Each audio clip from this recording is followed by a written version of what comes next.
Warning. Copyright disclaimer under Section 107 of the Copyright Act 1976, allowance is made for fair use, for purposes such as criticism, comment, news reporting, teaching, scholarship, and research.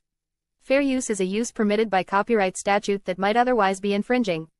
Nonprofit, educational, or personal use tips the balance in favor of fair use. Somebody's got to have some sense in this world. And a lot of white folk have demonstrated eloquently that they don't have no sense. And why should we be that way?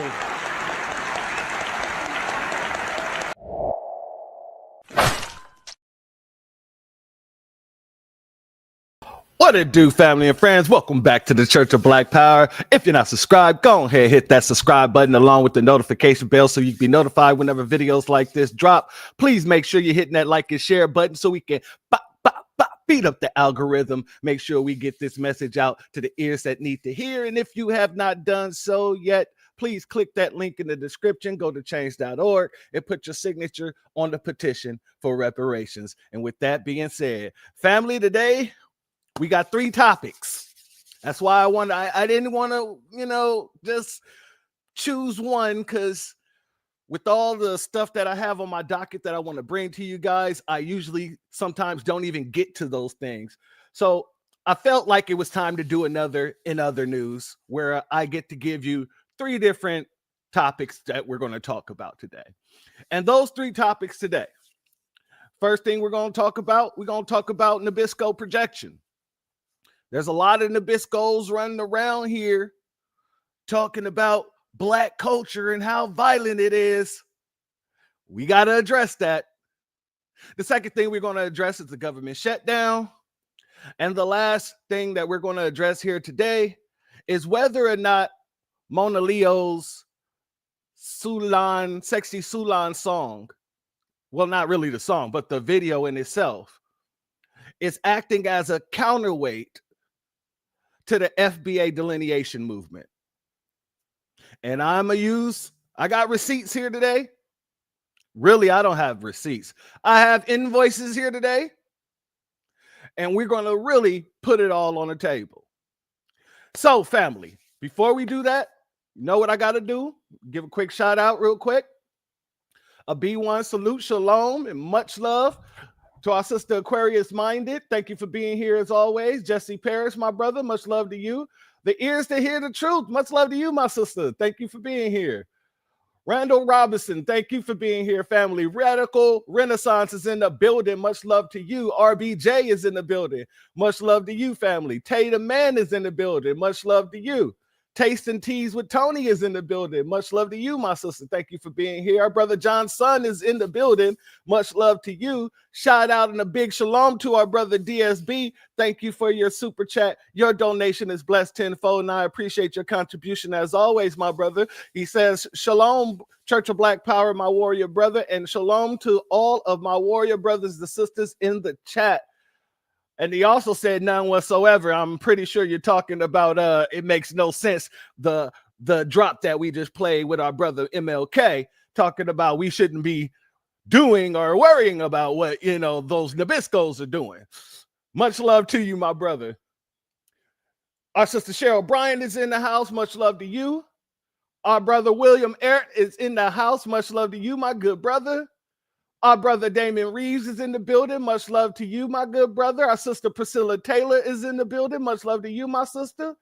Bulldog Black is in the building. Much love to you, family. And for everybody who's not in the chat and everybody that's going to catch this on the replay, much love to you. Now, I got to start off here because I seen this video. Tariq posted this video, I think it was a week ago, sometime last week.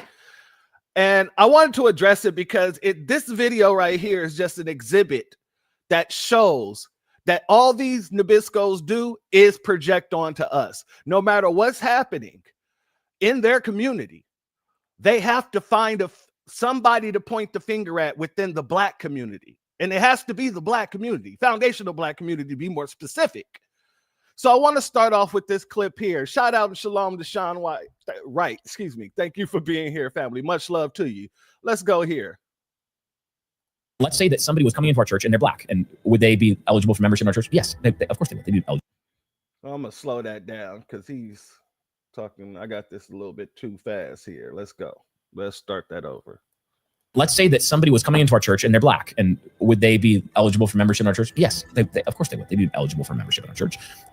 But would they be permitted to participate in, embody, and practice what I would call black culture generally in our church? The answer is absolutely not. Why? Because the characteristics that mark black culture as a generalization, in the same way Paul's talking about Cretans on Crete, they are evil, murderous, violent, bestial people.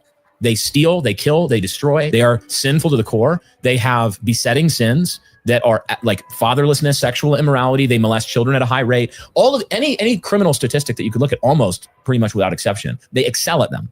Black culture. And it's even interesting. I mentioned it before, but like the black guy on TikTok, he was saying, he's like, y'all crazy. Like you're talking about this person like it's mental health. He said, that ain't no mental health. That's a demon. Yeah.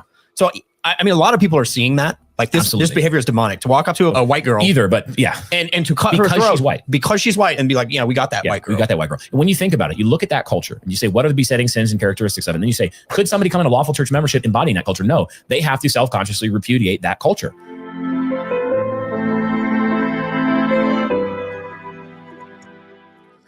All right, family. So they put out that clip. It didn't go too well for those folks. It didn't go too well for those folks at all. He started getting the cup. He got some blowback, pause, and he had to come out and make another video because of this video. Shalom and salute to Seduction Doll. Thank you for being here, family. Much love to you, as well as True Pilgrim. Much love to you and our family, Classy K. Thank you all for being here. Let's go here to this clip here. And let me slow this down too, because I see it seems like this dude talks faster. Many were offended by a recent clip from the King's Hall podcast where I generalized from the massively disproportional rates of murder, rape, fraud, assault, etc. in the American black populace to say that black culture has a violence and murder problem. For example, Owen Strachan has issued several statements about how troubled he is by my recent statements, building elaborate and hysterical straw men to set aflame for all to see. Others have responded with such pithy statements as, Charlie Kirk wasn't enough, clearly wishing for my death. If that's you, if you were offended by my recent post, let me give you a thought experiment to consider. Imagine a church in the US with 100 men in membership. And of those 100 men, 65 of them were hood-wearing KKK members. They love to go out on the weekends and burn down black people's homes, shout racial slurs, and do some lynching. Now imagine someone stood up and said, that church has a racially motivated violence problem. They should probably repent. Would you say that the man who issued a rebuke like that was an unregenerate heretic? A fool yelling rash nonsense? Would you bring up the 35 men in the church who weren't in the KKK and object to the generalization? Of course you wouldn't. But something like 65 black households out of 100 in America today are single-parent households. Why is that? Well, as Charlie Kirk put it recently, it's because the black women have divorced the black men and married the government instead. It's because black culture in its music and media glorifies sexual promiscuity. It's because there's not a strong social stigma against impregnating a woman you aren't going to marry in the black culture broadly today. Black fatherlessness is not an excuse for black culture. It's rather another defect of black culture. So may I make a lawful generalization from these data points about black households? May I issue such a rebuke in the hope that black Americans would repent of these sins? I think the answer is obviously yes. I think I can make a similar rebuke concerning murder, violence, fraud, rape, and many other besetting sins of black culture in America. In my own congregation, 99% of my time is spent calling my people to specific repentance for our own specific sins. We help our people walk through the besetting sins of our own peoples and families, repudiate them, and walk in the light of Christ rather than the follies of our forefathers. So before you shout at me about how racist I am, maybe pause for a moment and soberly consider the rebuke. I give it because I don't want blacks in America to be like this. I want them to repent, just as I want my own people to repent of their feminism, their abortion, their birth control, their abandoning of their children to government schools that hate them, and many other sins. Now, I want you to take notice to everything that he said he wanted the Nabisco community to repent to in his community. Notice what he didn't speak on. The mass unaliving of people. Unaliving your mothers, your fathers, your sisters, your brothers, your uncles, your aunties, your grandmas, your grandpas, all of that. Racism, nothing. He don't care about none of that. All he cares about is that the Nabiscos became liberal. That the Nabiscos, turned their children over to the school system. Let me be very clear about this. This man turned around, tried to double down with another anti-black talking point about fatherless homes, black women leaving black men and marrying the government, when we know full-fledged, as the census statement says, black men are the most involved fathers out of all races across the board, whether in the home or out the home. And as our brother Jesse Perry so elegantly put it, the Nabisco is the original deadbeat dad. The original. I ain't heard y'all denounce that not once. You see, these folks tried to take these situations and echo the same talking points, even though the reality is showing you absolutely different than what the hell they're talking about. That is the psychoses that they live in. They create this world and expect to be able to pull you into their world, and then you're supposed to sit there in their world and believe every lie that they spew out of their mouths, even though the world around you is showing you quite the opposite. Let's be very clear about that. These folks are off their rockers. Shout out to our sister Angelic in the building. Much love to you, my sister. It's good to see you. Family, since this man want to talk about just crime, right? He said he don't want us bringing that culture of crime into their church. He wants us to denounce that culture of crime. Well, family, we're going to get into some crime since he want to talk about crime. Over the weekend, actually really ever since Carly Church got pumed, there's been a lot of folks getting caught up for doing a bunch of unscrupulous things, to say the least. And we're going to get into them since he wanted to talk about crime. Crime must be spoken about here today. I hope you guys got your popcorn. I hope you have whatever drinks that you need.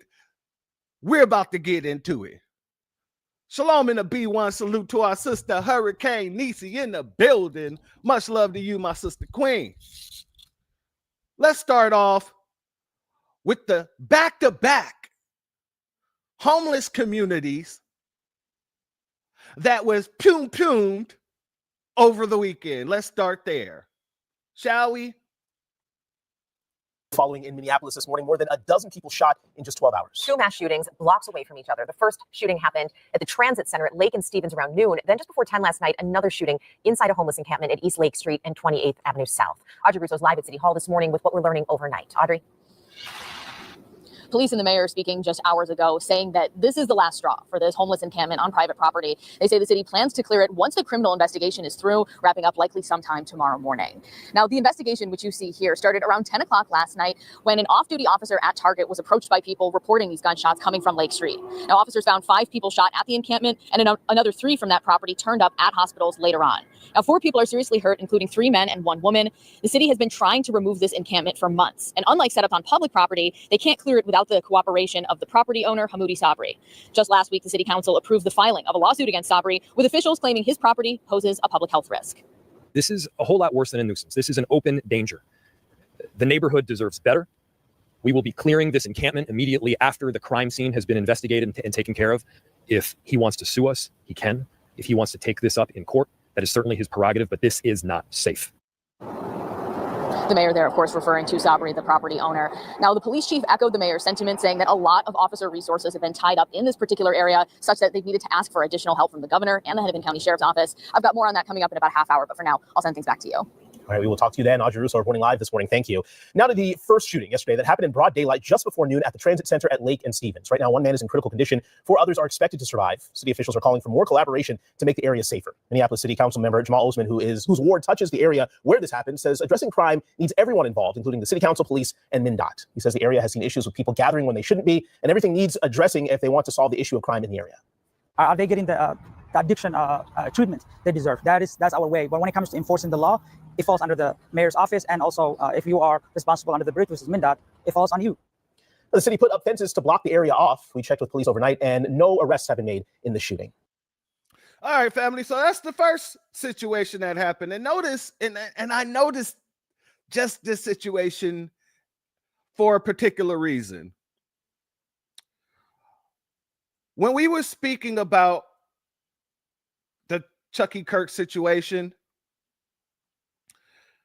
I played on one of my broadcasts this quote unquote brother on Fox News with his buddy there. I'm forgetting their names, but they're not even important. Where the brother, so-called quote unquote, and I'm saying that with finger quotes, was talking about we need to do something about these homeless people. If they don't want to take the treatment, if they don't want to go into the homeless shelters, then they need to be arrested and charged. And the other guy said, or they need to be what? Forcefully unalived. This is what these folks were saying. And now, in that situation, in that very same broadcast, I showed you that a homeless encampment was actually pumed up. And here we are once again with two more with the same thing happening. So yeah, it took me back there. It took me back there, family.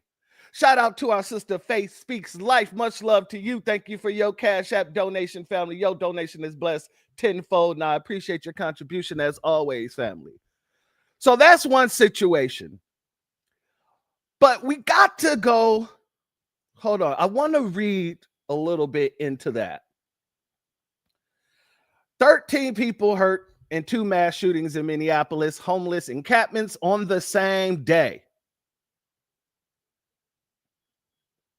At least 13 people been wounded, 5 critically, in 2 shootings that erupted over a span of 12 hours at homeless encampments in Minneapolis, with the city's mayor saying he wouldn't be surprised if they're connected. Neither would I. I promise you I wouldn't be surprised because it would only make sense. Shout out to Crux West. Thank you for being here, family. Much love to you. The shootings on Monday marked the 4th and 5th. Get that? The 4th and 5th mass shooting to occur in Minneapolis in the past 3 weeks, including one on August 27th. Including one on August 27th at Annunciation Catholic School, that left 2 children dead and 21 people injured.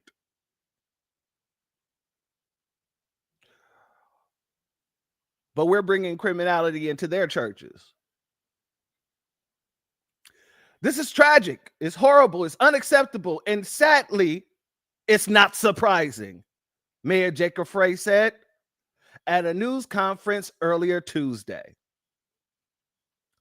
Minneapolis Police Chief Brian O'Hare said the city's latest mass shooting unfolded Monday night at a notorious homeless encampment in southeast Minneapolis, in which 8 people were shot and an estimated 30 shots were fired. Here we are yet again in the aftermath of a mass shooting. This is not normal, O'Hare said. O'Hare said the shooting at the homeless encampment on South 28th Avenue and East Lake Street occurred around 10 p.m. local time. Stephen's family had a text there. 10 p.m. local time. He said an officer working at Target, at a Target store nearby, approached by multiple people running and telling him that there was gunfires at the encampments. The officer exited the store and heard gunfire coming from the area of the encampments, O'Hare said. Upon arrival, officers found 5 people wounded, including 2 people, a man and a woman, discovered inside of the tents, suffering from bullet wounds to the head, O'Hare said. He said 3 other gunshot victims showed up at the hospital on their own. Oh, yeah. Oh, yeah, my sister. They're definitely on the roll.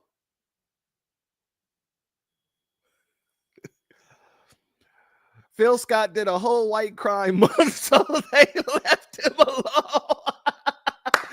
Oh, GBS did Children of the Chalk series. Yeah, you know that Children of the Chalk series is the mother lover. I don't give a damn what anybody says. We need to send all these to those racist ass pastors. Yeah, yeah. And shout out to Phil and shout out to our brother Great Black Shark. Because, and I gotta say, that Children of the Chalk series, man, that's a classic. That is a classic. All right. Y'all got the gist of this. We don't have to read the rest of this. That was just the whole 2 encampments over the past 12 days. This is the 5th mass shooting in Minneapolis, they said. Well, let's go here because, you know, there was also a situation where a man drove his truck into a church with explosives in it, then went on to set the church on fire after letting off a few pum-pums. Let's go here, family. Oh, and did I mention he was a veteran? Yeah, let's go here, family.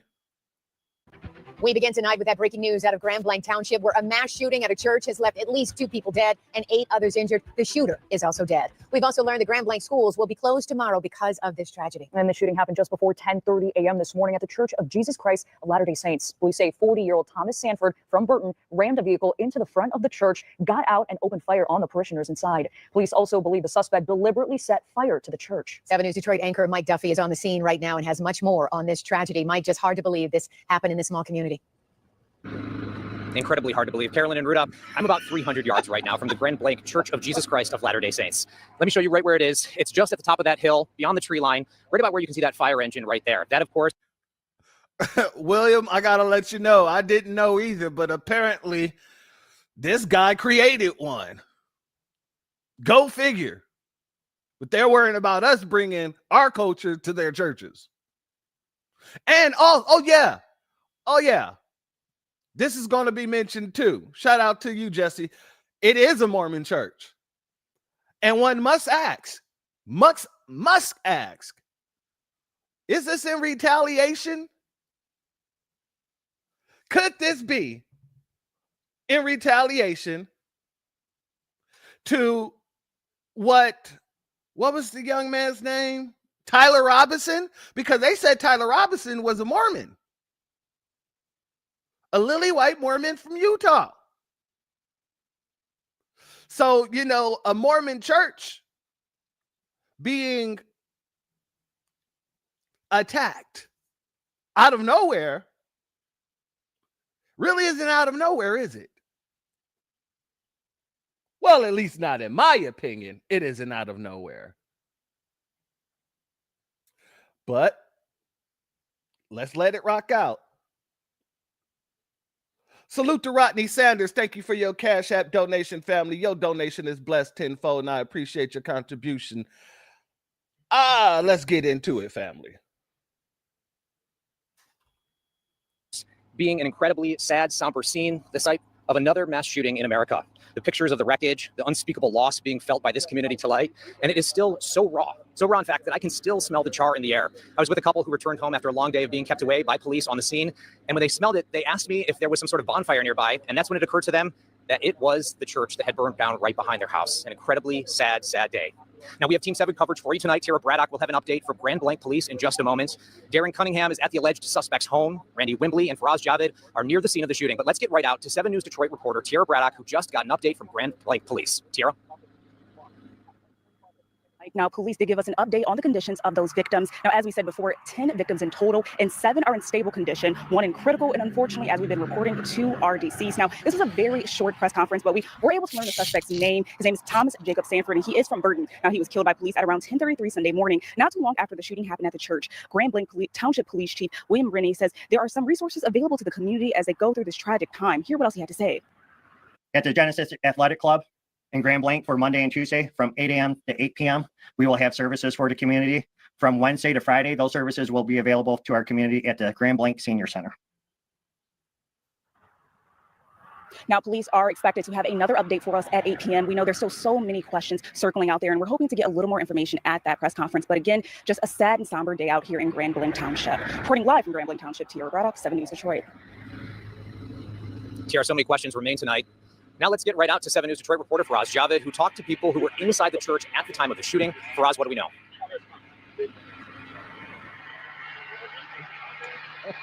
Mike, this has been absolutely a horrific, tragic, heartbreaking day. I just want to show you the current status of the church first, as you can see right there. This is what's left behind of the church. I've been here since 11:30 this morning. And what you can see right now is just a fleet of cars over here, which belong to investigators as the investigation continue.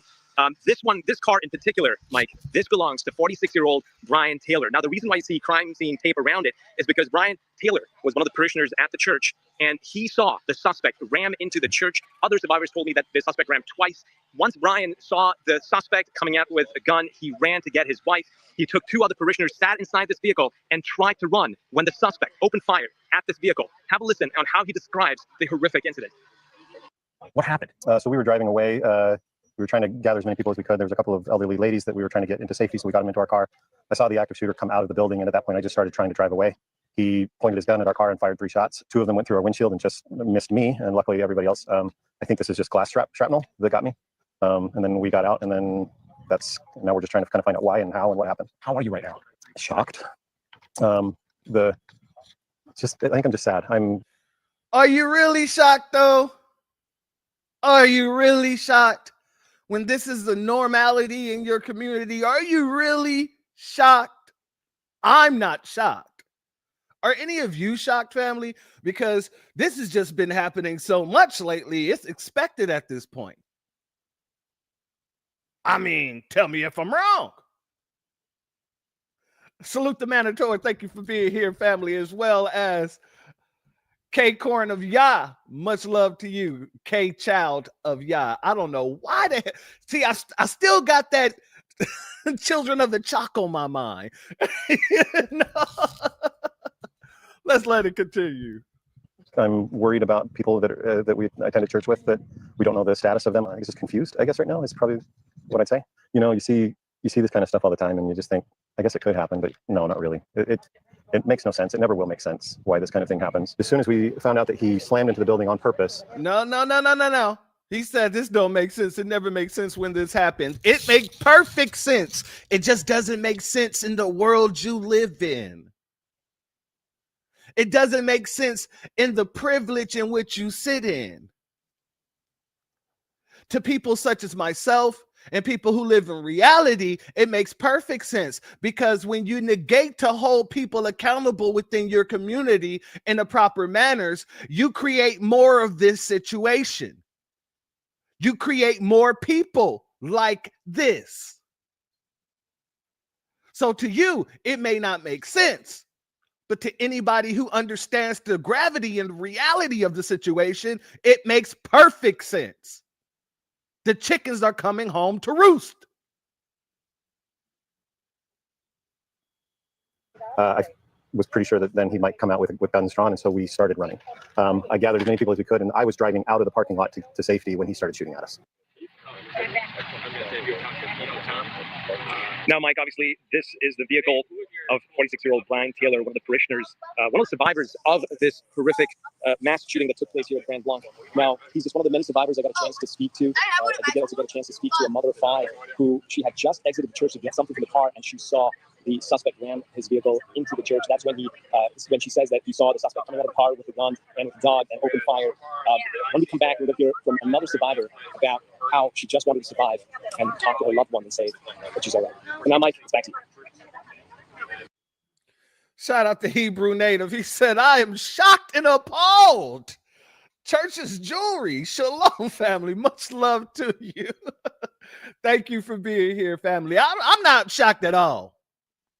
I know you being facetious, but yeah, I can't even be facetious with this. I got to be straight up on it. I'm not shocked whatsoever. Because you have people such as that rugged beard wearing Nabisco at the beginning that I played, who are literally projecting all of the ailments and issues of the world onto us, and they can't turn inward to actually point out and pick out the issues within their own communities. We ain't even gonna play that game. Salute to our brother William. Thank you for your super chat, family. Your donation is blessed tenfold, and I appreciate your contribution as always, family. He says, you know their slogan, this kind of thing never happens here, yet it does. Absolutely. And it happens frequently, quite frequently. So they're living in a world of cognitive dissonance. That's what it is. Much love to you, my brother.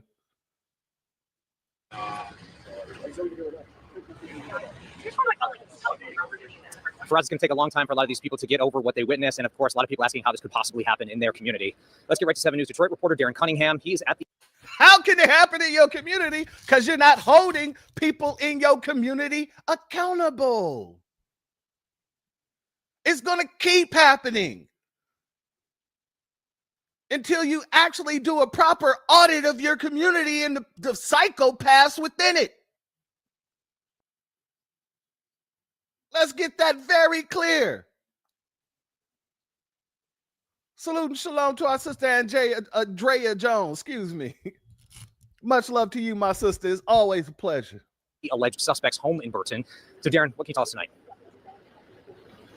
Yes, Mike, any moment now, investigators are expected to make their way into the suspected shooter's home here in Burton. We're on Atherton Road, about 300 feet from Thomas Jacob Sanford's property. It's on the right. It would be to the right of your screen, on the right side of the road. It sits back, and so it's not visible from our vantage point. This is the closest we've been able to get to the action here outside of the perimeter. Michigan State Police Bomb Squad is here preparing. They've got an armored Bearcat and also an armored Caterpillar on scene, both outfitted with battering rams on the front. There's also a robot ready to go, ready to make its way inside. We've seen a drone in use. They've had it up in the air surveying this property here. Now, according to public records, Sanford has lived in this home for at least 9 years. We're still working to learn more about him, but I spoke with the gentleman who says he's met the suspect. He described him as an outdoorsman and an Iraq War veteran. And so, as you can tell here on scene with the bomb squad and all the law enforcement that's here and the time that it has taken for them to eventually make their way into Sanford's home, they are taking every precaution they can because of those IEDs found at the scene. And so we will remain out here. We will continue to talk with neighbors and anyone who comes to the scene who has an interest in this case or who may know the suspects. I'll send it back to you, Mike. All right, thank you so much, Darren. Of course, we're just in the initial stages of this investigation. Let's get to 7 News Detroit reporter Randy Wimbley live on the scene. Randy, tell us what you see. Yeah, guys, we're at another staging area of sorts for this awful attack on the Mormon church here in Grand Blanc. I'm going to have you take a look at what I can see from this vantage point. I'm about 600 feet away from the church building. As you guys mentioned, authorities have identified the shooter in this attack as Thomas Sanford, said to be a Marine, Iraq War veteran. He's also believed, as mentioned earlier, to have started the fire here at the church as well. As mentioned earlier, at least 3 people are dead, including Sanford, shot and killed by responding officers. More are believed to have been trapped inside the church during the fire and may very well have died in the blaze. Several people injured to have rammed this pickup truck through the front entrance of the church building, got out and began firing. Several hours later, as you guys can see, still very much an active scene here. A lot of confusion, frustration, and just anger from people in this local community. Also, several first responders, neighboring police agencies, fire departments here to lend a hand and mutual aid and support amongst first responders to assist in this tragedy in a particularly painful moment for the Church of Jesus Christ of Latter-day Saints when you consider the fact that the president of the Mormon church died just last night, and then fast forward several hours later, this happens. So an incredibly sad moment. Last 24 hours for the Mormon church as they mourn the loss of their leader, and now this brutal attack on a local congregation. 2 people, at least 2 are dead, several others injured. The person said to be responsible, Thomas Sanford, shot and killed by responding officers. We're going to be here for the rest of the day. As long as when we get more information, we'll pass it along to you. For now, we're live in Randy. All right, family. So there was an article that I was reading, and I can't remember where I was reading it, and I thought I sent it to myself, but apparently I didn't. There was an article that I was reading about this situation where the suspect's father came out and said that they were having conversations before this happened, and the conversation turned from politics to like directly about churches, and the suspect then told his father allegedly that Mormons are the most evil people on the planet. So again, I must ask, was this in retaliation of Chucky Kirk?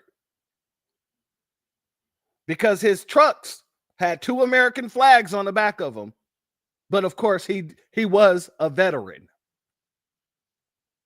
So just something to think about when you get a chance. Go and look that up for yourself, because I don't want anybody to think that I'm throwing out just misinformation. I wish I would have. I thought I sent it to myself, but apparently I didn't. Shout out to AL. Thank you for being here, family. And shout out to the ears that hear the truth. Thank you for your Cash App donation, my sister. I appreciate it. As always, much love for your contribution. Now, in the same day, since we're talking about criminality, in the very same day, there was another mass puming in North Carolina. Let's go here with another quote unquote. This one, I got to say quote unquote, because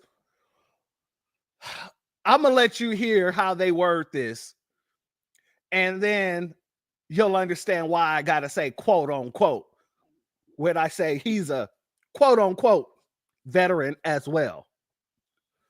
Let's go here. A deadly shooting at a seaside bar there in Southport, North Carolina. We're hearing from the governor of North Carolina, Josh Stein, earlier on today, posted this on social media, saying Southport is a tight-knit community that is reeling from the tragic shooting over the weekend. I'm heartbroken for the 3 families who each lost a loved one in this senseless act of violence. They go on to say the U.S. Coast Guard, who worked quickly, collaboratively to apprehend the suspect, making sure people feel safe and are safe in their communities is critical, and it's clear we have more work to do. Let's be joined right now by Fox News' Madison Scarpino. Madison, thank you so much for joining us here on Live Now from Fox. Obviously, a tragedy over the weekend. How did this all go down? Well, Andy Mack, thanks for having me. I'll just kind of set the scene for your viewers right now. This all happened, as you mentioned, in Southport, North Carolina, Saturday night around 9:30 p.m. There is a bar called American Fish Company that is near this yacht basin in Southport, which for people who don't know is about 30 miles south of Wilmington. It's a really quaint, tight-knit coastal community, and people were out at that bar. Again, around 9:30, there was a big crowd just doing what people normally do, having drinks, live music was playing, when all of a sudden, police say that a man who they are now identifying as 40-year-old Nigel Edge began shooting into the crowd of people at that bar from his boat. So obviously, chaos ensued. We know that 3 people died, 5 people are injured. We know at least one of the people injured is still fighting for their life. So a really horrible situation out of, again, a small town where violent crime, according to officials there, is just virtually non-existent usually. Yeah, and of course, they are saying this was a potentially premeditated attack, obviously a very violent one by now they're identifying the suspect as Nigel Edge. What do we know about this individual? Well, you're exactly right. One of the things that stuck out to me that officials said was this was an evil act, and they said that, yes, it was highly premeditated. So as far as Nigel Edge, we were told by law enforcement that he's not a stranger to local law enforcement, not necessarily a lot of arrests in the past, but they knew who this guy was. They say that he self-identifies as a combat veteran who was injured in the line of duty. He has... What the does that mean, Kobe Bryant? So you're telling me that, one,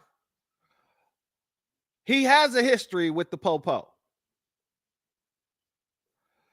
2, notice how they did not say he's a veteran.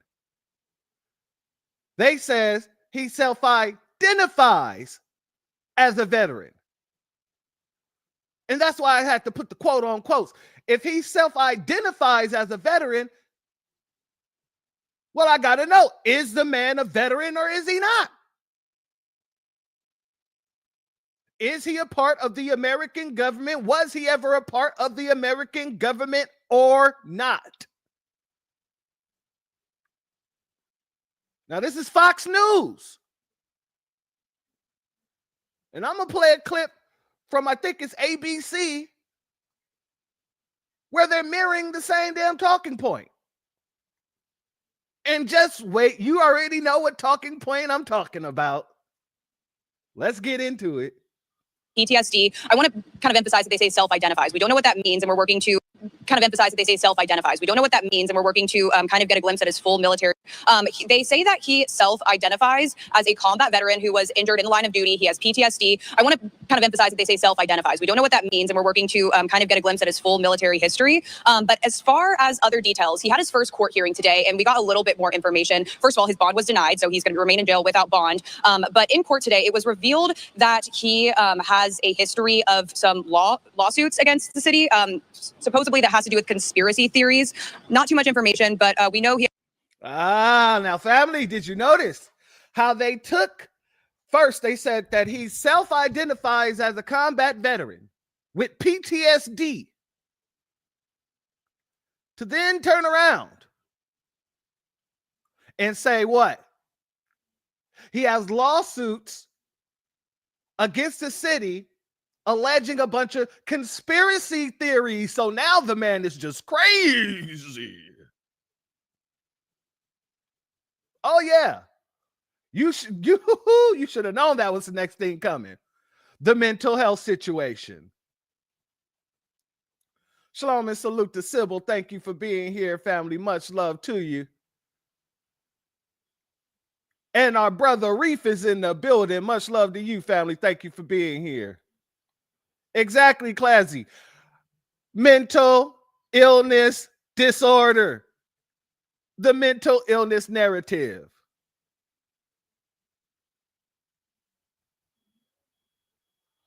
Shout out to Kalika. Thank you for being here as well, family. Much love to you.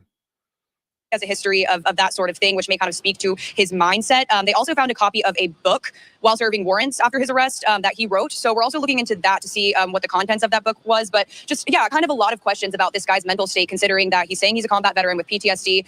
But knowing that it was highly premeditated, that also raises a lot of questions, Andy Mack. Yeah, a lot of questions still unanswered about this. And this individual fled on a boat, and we typically don't hear about this. Can you give us some understanding of Southport? Was this an area where tourists frequent? Was this a small, quaint community? Can you give us a sense of where exactly Southport is and who resides there? Yeah, so as I mentioned, about 30 miles south of Wilmington, North Carolina. It's a coastal town, very small. Everyone who got interviewed there just keeps on saying how tight-knit it was. But it's also a place where people go and take vacations a lot. And we do know from officials that the majority of the victims from Saturday's tragic shooting were, in fact, vacationers, not necessarily locals. But there was a vigil yesterday in this town. A lot of people showed up, residents, law enforcement, city officials, and everyone was just really devastated, crying, praying, trying to make sense of what happened. Because, again, all these people are saying that tragedies like this just don't happen in Southport. Yeah, it's just so sad to hear. People enjoying a Saturday night, going out to a bar on the water, are usually so tranquil. Obviously, this unfolded, this tragedy, a chaotic scene. What comes next, Madison? Are we looking at court appearances, other vigils? What else is out there? So right now, we are waiting to see what happens in the courts next for Edge. So we're going to be keeping an eye on the docket. Again, he just showed up for the first time in court today. But officials say that this investigation is still very much so ongoing. I don't even think I mentioned that he's facing 3 counts of first-degree murder, 5 counts of attempted murder. There's other charges in there. And the district attorney did emphasize that there could be additional charges coming. And he also said that his office is exploring the potential of the death penalty in this case. All right, very good. And we've been covering several tragic shootings over the weekend. Obviously, this one there in North Carolina. Madison, thank you so much for your time, your insight. You're on live now. Thanks, Andy Mack. All right, thank you so much. All right. Now that's Fox. This is NBC. I said ABC, but this is NBC. North Carolina restaurant and bar at the center of a deadly shooting over the weekend is closed indefinitely. That's according to a Facebook post from the American Fish Company in Southport, which is a historic port town just south of Wilmington. Police say 40-year-old Nigel Edge opened fire from a boat, killing 3 people and seriously injuring at least 5 others on Saturday night. He is expected to appear for his first court appearance later today on multiple charges, including murder. NBC News national correspondent Aaron Gilchrist joins us now from outside of the county courthouse. Aaron, officials are calling this a, quote, highly premeditated attack. What else are we learning about the suspect and also the victims? Well, Ellison, as you said, the suspect, Nigel Edge, will appear in court here this afternoon. He's expected to be charged with first-degree murder, 3 counts of that, as well as attempted first-degree murder, 5 counts of that, and several other charges as well. This goes back to around 9:30 Saturday night when witnesses tell us just before then they saw a boat in the water just off the back deck of that restaurant that you referenced here, a bar, really. And folks were there listening to music as they had come accustomed to doing on a Saturday night. The boat was the unusual part, witnesses told us. You didn't usually see boats parked near that back deck. After a couple of hours, apparently, according to witnesses, Nigel Edge picked up that assault-style rifle that investigators told us about and started shooting into the restaurant where it was crowded with 60 to 80 people, we understand. As we noted, 5 people were seriously injured there, some of them critically. 3 people were killed as well. I want you to hear from one of the witnesses we spoke to yesterday about what he saw when that gunfire started inside the bar. And I turned around and saw people just laying everywhere. They were shot. One person had been shot in the head, had passed, and then another one shot in the elbow, was shattered, and a couple friends of mine were grazed. To see the carnage, you never get that in your head. Now, obviously, the big question now is why. We know that investigators have been able to develop enough information. They were able to talk to Mr. Edge, and they say that this was a premeditated attack on that bar. They didn't really give us much detail about what brings them to that conclusion, although we do expect to learn more about that in that court hearing set for this afternoon. As we noted, investigators seem to indicate that they've had at least some conversation with Nigel Edge. They say that he self-identifies as a combat veteran, and that he self-identified as someone who suffers from PTSD. We do know that he served in the Marine Corps and was separated from the Marine Corps more than a decade ago, Ellison. All right. NBC's Aaron Gilchrist in North Carolina. Thank you. We thank you for watching. And remember, stay updated on breaking news and top stories on the NBC News app or watch live. All right. So that was NBC. We heard what Fox had to say, and they were similar things. You know, self-identified veteran, self-identified PTSD, crazy loopy guy who was running around making accusations of conspiracy theories against the government. But what we're not going to see and what we didn't hear, you can't be a self-identified, and my brother Damon spoke on this in the chat already. You can't be a self-identified veteran getting a Purple Heart for your service. That doesn't work like that. It doesn't work like that. If you got a Purple Heart, you're not a self-identified veteran. You're a veteran. Because guess what? The government had to give you that Purple Heart unless you stole it from somebody. Shalom and salute to our brother Antithesis in the building. Much love to you. Let's go here. This is what they haven't been speaking on. Whoop, hold up. Let me run that back. Turn the sound up. And who cops say opened fire. We're learning more today about the Marine veteran who cops say opened fire on a crowded dockside restaurant this weekend, killing 3. Look at this video we found in our library. It shows him escorting country star Kelly Pickler to the CMT Awards. Hold up. Wait a minute.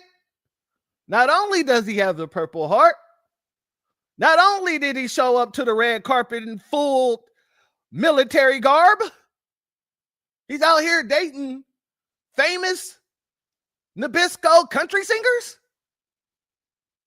And nobody mentioned this. Highly interesting. Purple Heart recipient who authorities say was suffering from PTSD. I got my date here tonight, and we're going to have a good time. It's country music star Kelly Pickler on the red carpet. At her side, a wounded warrior who is today accused of a horrific mass shooting. Marine Sergeant Nigel Max Edge was Kelly's companion at the 2012 Country Music Television Awards. Prosecutors say he opened fire on diners at this popular dockside restaurant in North Carolina Saturday night, killing 3 and wounding 8. Everything appeared normal that night 13 years ago as they spoke with Inside Edition's Megan Alexander. This is a good-looking couple right here. Yes. We met a couple months ago, and he had invited me to attend a gala. The Marine sniper had been shot in the head in Iraq. His scars were clearly visible. Do you feel the love from these country music fans? I do. I've never met a bigger crowd more dedicated to the American people and country music. He suffered from PTSD and brought along his service dog, Rusty. And get this, earlier this year, he sued Kelly Pickler, accusing her of attempting to poison him that night. A U.S. magistrate dismissed the bizarre lawsuit, calling his paranoid claims so delusional, they are simply unbelievable. He was on a downward spiral, and police say on Saturday he opened fire from his boat on diners at the American Fish Company restaurant. It was like pop, pop, pop, pop, pop, pop. I immediately grabbed my phone and started calling 911, telling them the boat had no lights on and it was going slowly down the intercoastal. Then when I turned around, that's when I saw all the people laying down. A far cry from that date night with Kelly Pickler. All right, Inside Edition coming with all the tea. We needed all of that. So yeah, apparently The man might have some issues. I mean, he sued the woman that the superstar country singer that he was dating. Apparently, she was trying to unalive him. Who's to say? But if we're talking criminality, you can't talk criminality without mentioning any of these stories that we are talking here today that I mentioned just a little while ago previously. Shout out to our brother Antithesis in the building. Much love to you. I appreciate your super chat and your donation is blessed tenfold. Thank you for your contribution, family. He says, out here supporting even during the shutdown. Yes, sir. And I appreciate you with all my heart, family. We're going to get into that shutdown in a minute, too. We're definitely going to get into that shutdown. So, family, that's just what's been happening over the weekend. We ain't even getting into yet. We haven't gotten into some of the juicier stuff. Let's get into some juicy stuff. Since this man wanted to talk about Black culture and Black criminality and how you don't want us bringing our culture into your what you call our culture into your churches, your Nabisco churches where you worship white supremacy. Let's go here, family. Did you hear about the story of upward of 11 people being convicted due to a 9-year-old being powed in the face?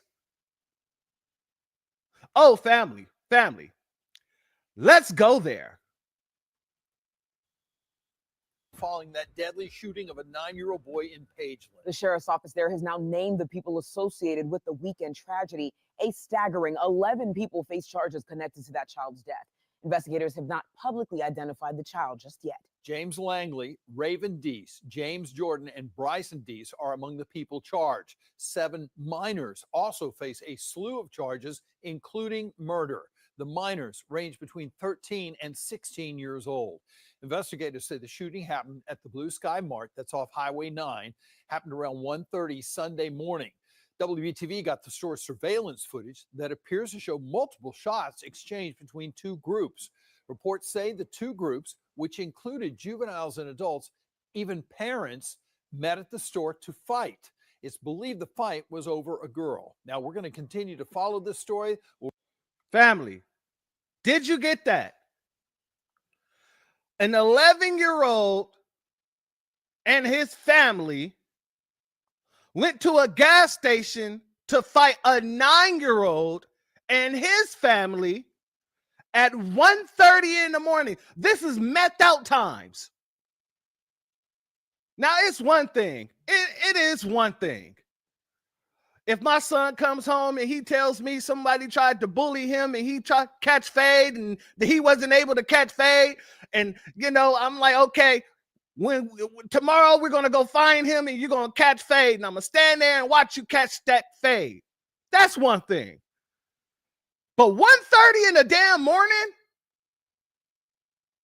you guys decide to meet up to let your 9-year-old and your 11-year-old throw hands at a gas station at 1:30 in the morning.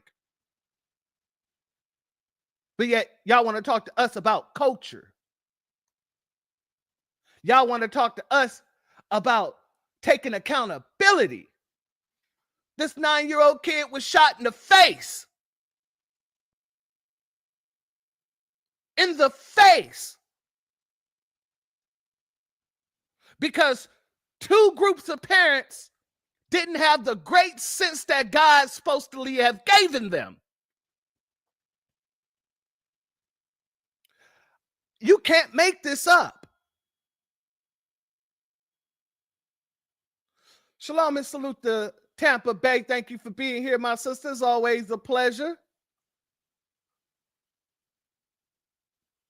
And also, B1 salute and shout out to our brother Christopher Ellis for the super chat. I appreciate you as always. Thank you for your contribution, family. And our sister Key Prince is in the building. Much love to you, my sister. Much love to you. This is the logic that they have. They want to talk to us about our criminality. You got parents driving their children to a gas station at 1:30 in the morning. I gotta say it again because it just doesn't sit right with me. It doesn't make any sense as a parent, especially to an 11-year-old and a 9-year-old who was supposedly fighting over a girl. Over a girl. An 11-year-old and a 9-year-old. The 9-year-old's balls ain't even dropped yet, but he's out there fighting over a girl. And the parents didn't have nothing to say. Oh, yeah, you want that fade? Okay, I'm going to take you over there. Yeah, we're going to go over there and you're going to get down with them at the gas station at 1:30 in the morning after I get done hitting this meth pipe. But they want to talk to us about criminality. My brother AO, trailer park tales. That's a good one. Tales from the trailer park. Family, that's not even it. That's not the worst of it. And I'm not even gonna say it's the worst of it, but let's go here. Now, family, I guaranteed send this one to myself. But when I sent it to myself, you see how this is acting right here? It won't let me play this video for nothing. And it doesn't really give you all the information that I actually wanted to give you because it's in the video itself.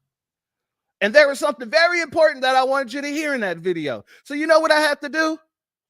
I went to my cell phone. I screen recorded the video.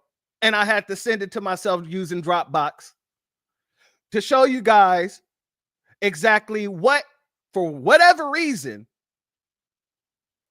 this app is tripping on. It didn't want us hearing or didn't want me to show you guys today. So let's go here. This is the video. News turning TikTok into a weapon. Lee County deputies say a student is now a criminal thanks to a social media post. Gulf Coast News' anchor Peter Bush uncovers the story for parents. The sheriff's office tells us that North Fort Myers was the school, or North Fort Myers Academy was the school targeted in this TikTok post. Investigators tell Gulf Coast News Stanislav Popachik wrote a threat on TikTok stating that he was going to shoot up a school today. That thankfully did not happen. Today, we asked Sheriff Carmine Marcino about. Now, family, anybody in the chat, please let me know, how old do you think this young man is? Out here making bomb threats. Shout out to William. He says KG did a whole story on them and their fluffy love. Pets aren't even safe around these people. You absolutely right. No pet is safe around an Nabisco. Little Chucky, huh? 10, okay. 12. We got middle school age. 9. 12, got 11 here, got another 9, we got an 8. Okay, let's see if they give us the age of the young man. About the threat. We had an 11-year-old suspect comment. All right, so whoever said 11, Miss Nisi, you got it. You took the cake. Bingo. On TikTok saying that he was going to use a rifle and shoot the school up, and furthermore, potentially bomb the school. The FBI even got involved in the investigation, but the sheriff is making an urgent plea today. Please, parents, I need the parents to play their role. Guardians, family members, play their role, which means sit their child down and tell them fake threat, real consequence. The sheriff says so far. You would think that the sheriff would say something more along the lines of, parents, please, how crazy this is. Dang, fake threats, real consequences. You got to really break down all these school shootings, all these, you got to break it all down and let them know that this is barbaric behavior. And you can and will go to jail. No, y'all staying silent on that. Y'all not talking about your mass issue. Raising Damien. That's what this is. Raising Damien. Our 600 kids who go to Lee County schools have made threats. A threat to a school here and to a school here and to a threat to a school here in Florida. Schools have made threats. For 600 kids who go so consequence. The sheriff says so far 600 kids who go to Lee County schools have made threats. A threat to a school here in Florida is classified as a second-degree felony. Family, did you catch that? I made sure to go back several times because that was important to hear. Shout out to Uncensored Truth. Thank you for being here, family. Much love to you. This man just said over 600 children, kids, have made these kinds of threats in Florida. 600. And these folks want to talk to us about criminality? Y'all want to talk to us and act like criminality is a part of our culture, but from what we're seeing and what we're hearing, everything I just showed shows the exact opposite of what you all are saying. The projection is real. 600? Oh, man. That's a lot of people to look out for. And with that being said, that brings me to this next article here. Well, not really an article, but something that I must show you. Those little fearless tour twerps who got ran off of TSU got ran off another college. Shout out to KG for making this known. They got ran off, and this time it's a PWI, the University of Maryland. The University of Maryland tells its students to stay fearless, but then kicks the fearless tour off campus for doing exactly that. What happened to free speech and universities being a hub to express and debate different ideals? Shalom and salute to our sister I Am Key Ever in the building. Family, I went through all those other articles first before I got here for one reason and one reason only. That's the reason why we don't want none of y'all bias on our campuses. We don't want you in our circles. We don't want you in our spaces. Because contrary to unpopular belief, criminality and all this stuff that they try to put on us isn't our culture. It's a form of theirs. And we don't want you bringing that into our spaces. You guys got 600 children to worry about raising right now, who are putting in bomb threats and mass shooting threats and all this other stuff, and yet you guys want to come to our spaces to talk to us about a bunch of lies that really tells the truth about your people.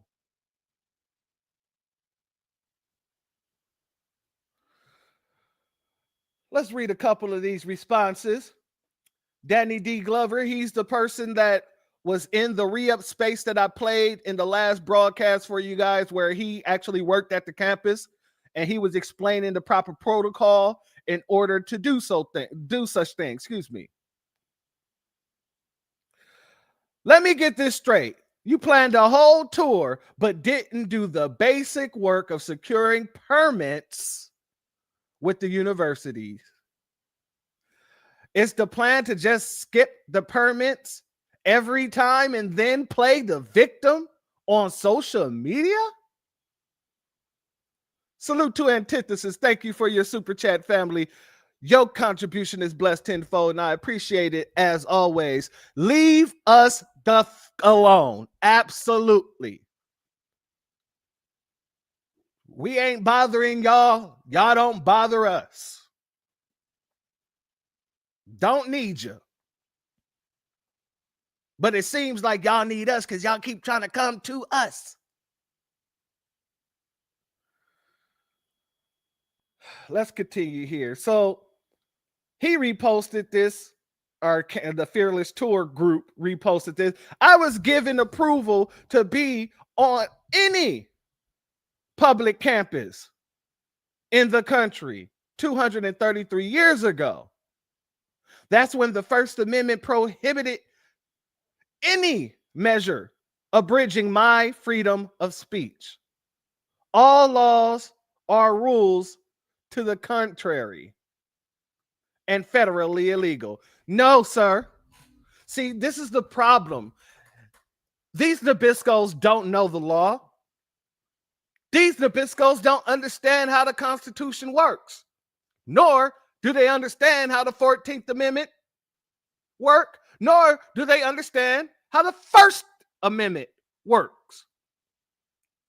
And I don't even think they understand how the Second Amendment works, to be honest with you. This is just me saying it from my chest that I don't believe that they know what any of the amendments actually do for the citizen. Because if they did, they wouldn't be coming out saying stupid stuff like this. The federal government cannot infringe on your freedom of speech. The federal government cannot infringe on your freedom of speech. That does not apply to corporations. That does not apply to hell, even school campuses. Because even though the schools are public schools, they're not just openly accessible to any and everybody. That's why there are gates protecting the schools. That's why there are security guards on the schools. That's why there's police departments on these schools. You can't just walk up on the campus and set up shop. We've already discussed that. But these idiots, they don't know how to take truthful information and insert it into their mind. It goes in one ear and out the other because they're trying their hardest to stay within the realms of their reality, and us telling them what it is shatters everything that they freaking believe.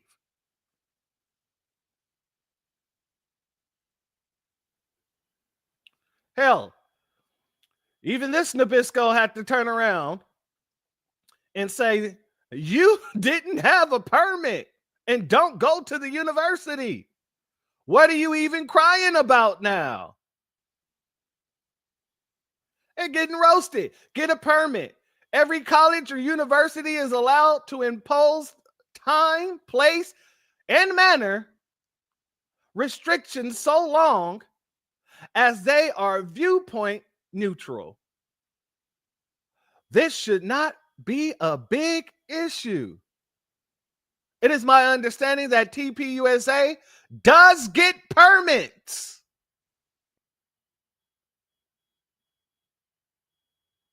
Exactly, my brother.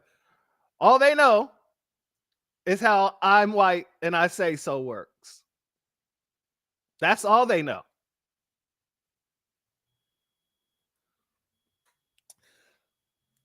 I brought this up because we got to go here. After they were kicked off of the campus, these guys drove 5 hours down to DC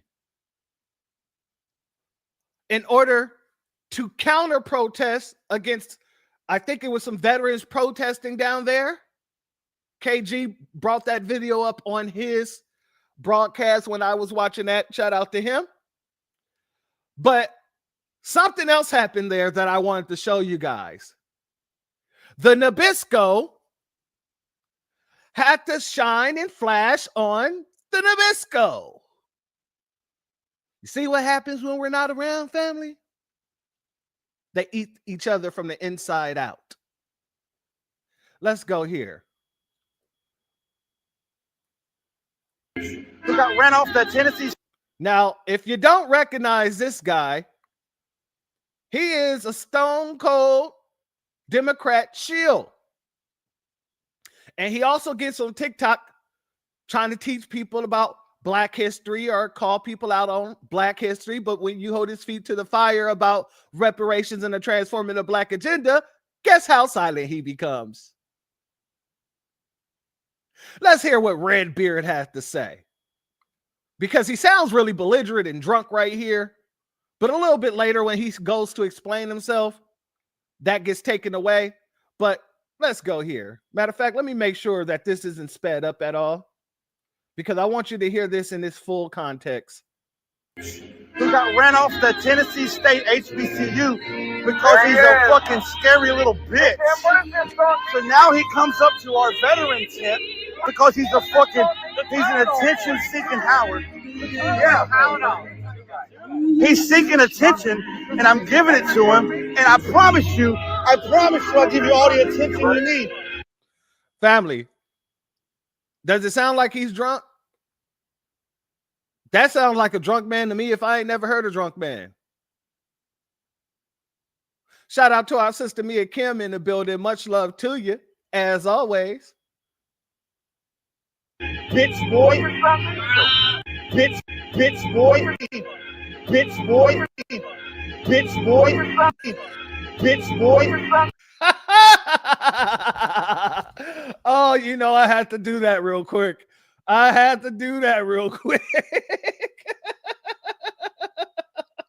Okay. All right. I say get the popcorn, family. I told you to get the popcorn. Salute to Shalonda Coles. Thank you for being here, family. Much love to you. And I promise you, I'll give you all the attention you need. Bitch boy. I'm going to have to get a clip of all of these Nabiscos who be throwing that out there like that, you know, because, you know, we have Charlie Kirk where he's like, not Charlie Kirk, Nikki Fluentes, who run around calling people, yeah, bitch, and now we got bitch boy.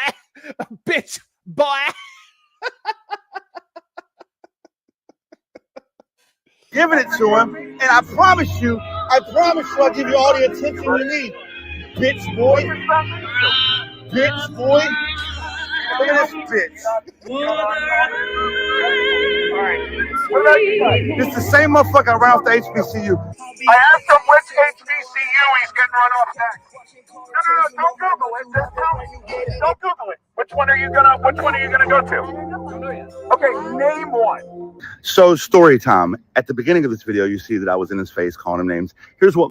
Now you hear him talking normally now, right, family? He sounds outside of the drunken realm at this point in time. I don't know if calling that man a bitch boy sobered him up quickly or what, but, you know, he don't sound as drunk as he sounded at the beginning.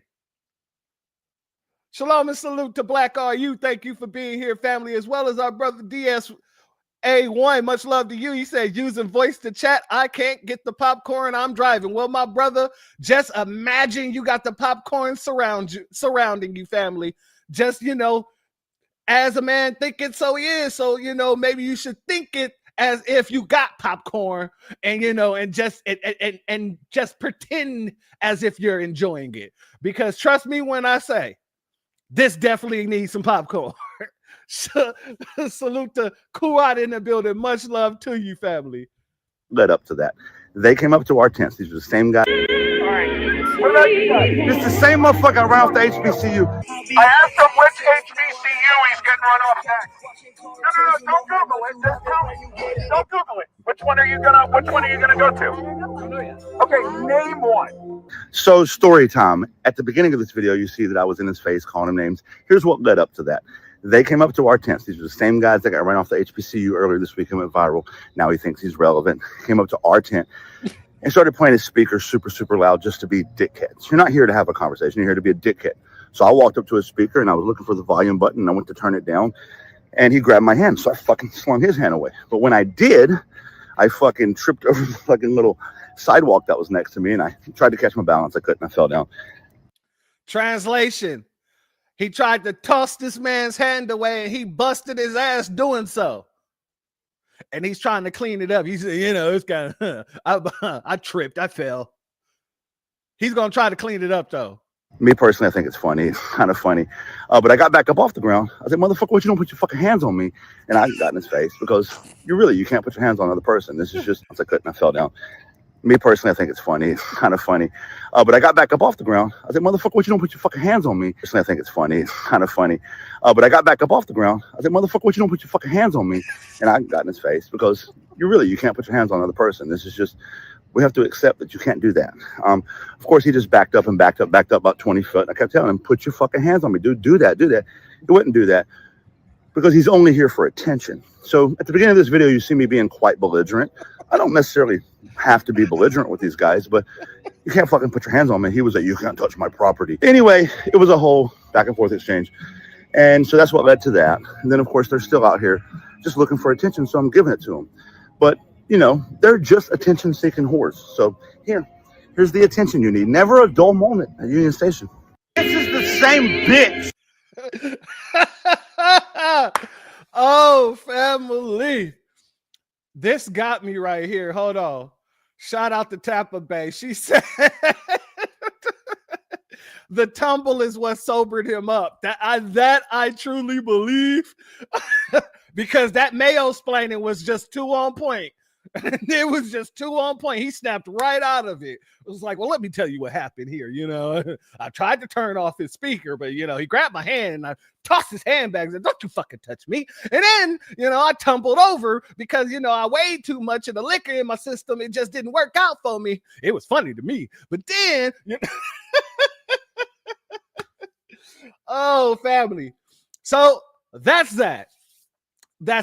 So while these folks are running around here projecting on us, talking about criminality, yeah, he's also a BLM member. You're absolutely right.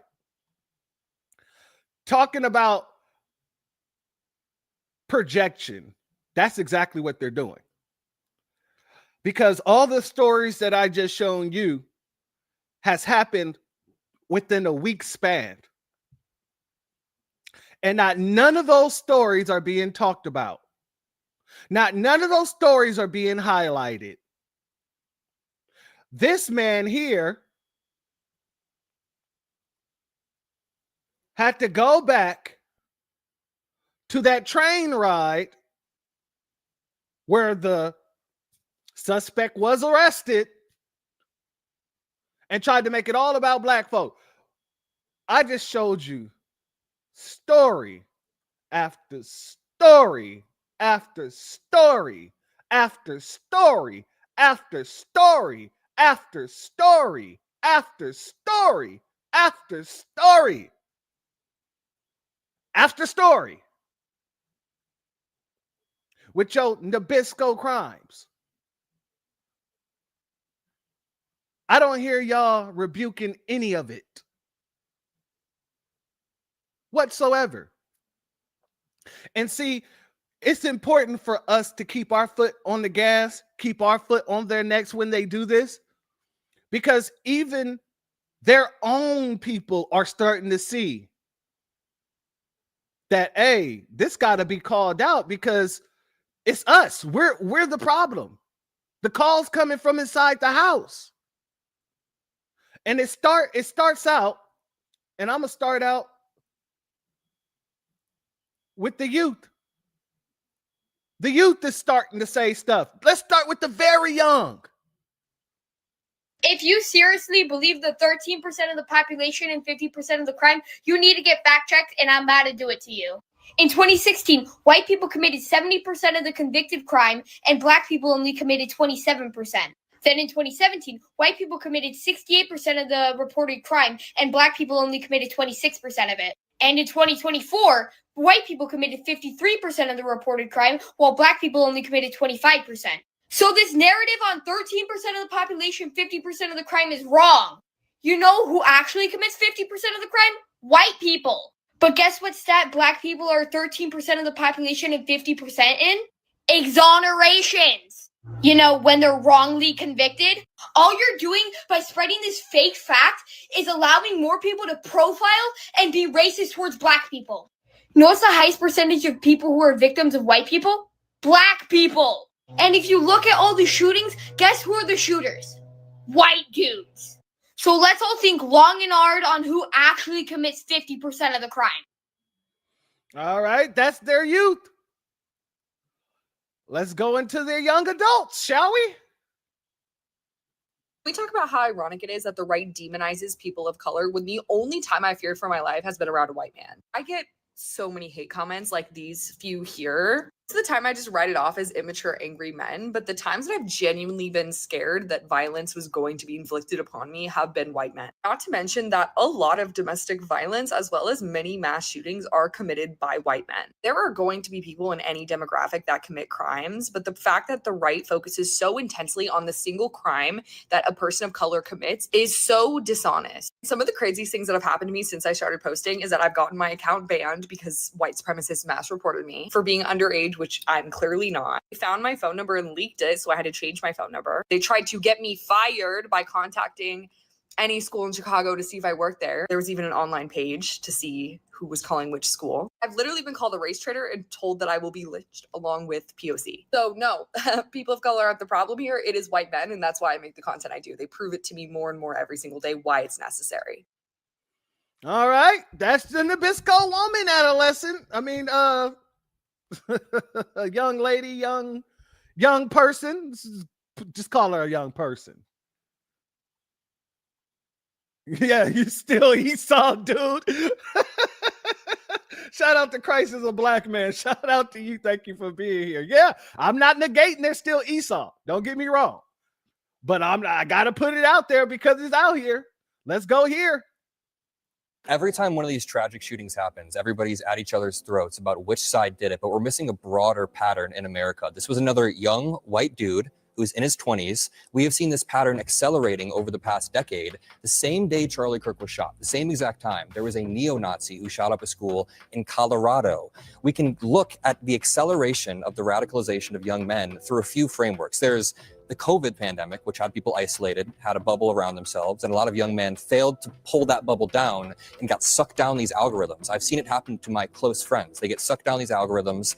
We have foreign actors trying to sow chaos in America, sow division. How much does Putin salivate when he sees us at each other's throats? Then we have domestic actors, people like Elon Musk, riling it up. So all of these factors, wait, hold up, Ben. All of these factors come together to create this pattern that we see of young men in my age range committing these shootings. And if you want to sit here and go back and forth, tit for tat, I can say Dylan Roof, Robert Bowers, John Earnest, none of these were black people. None of these were trans people. None of these were even Democrats. These were neo-Nazis who had things carved into their guns. You can sit here and muddy the waters, but you are just lying. I just don't want innocent people to die. Sue me for that.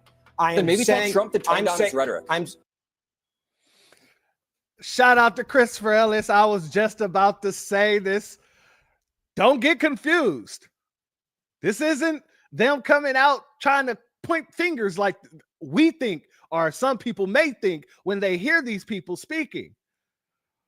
They're auditioning for a role in the very same way that that young kid, the young Nabisco, came out calling it out too. Who did he remind you of? To me, he reminded me of Dean Withers. So yeah, we can never allow it to be misconcepted that when they're speaking like this, that they're actually trying to call it out. No. Neely Fuller already told us. White supremacy takes all sides of the argument. Don't you see? So shout out to Chris for putting it in the chat. I'm getting Tim Wise and Jane Elliott grift vibes. Exactly. Now what you're seeing, family, is what I call Nabisco pandering. Let's go here. You want to know why Satan goes so hard after black people? It's because black people are the beginning of human civilization, and black people hold the key to the bridge between earth and the divine. And what I mean by that is black people, right, are the closest to the divine. It's the beginning of civilization. And it is black people are the spiritual bridge between earth and the divine. So it's all about how far you have strayed from spirituality.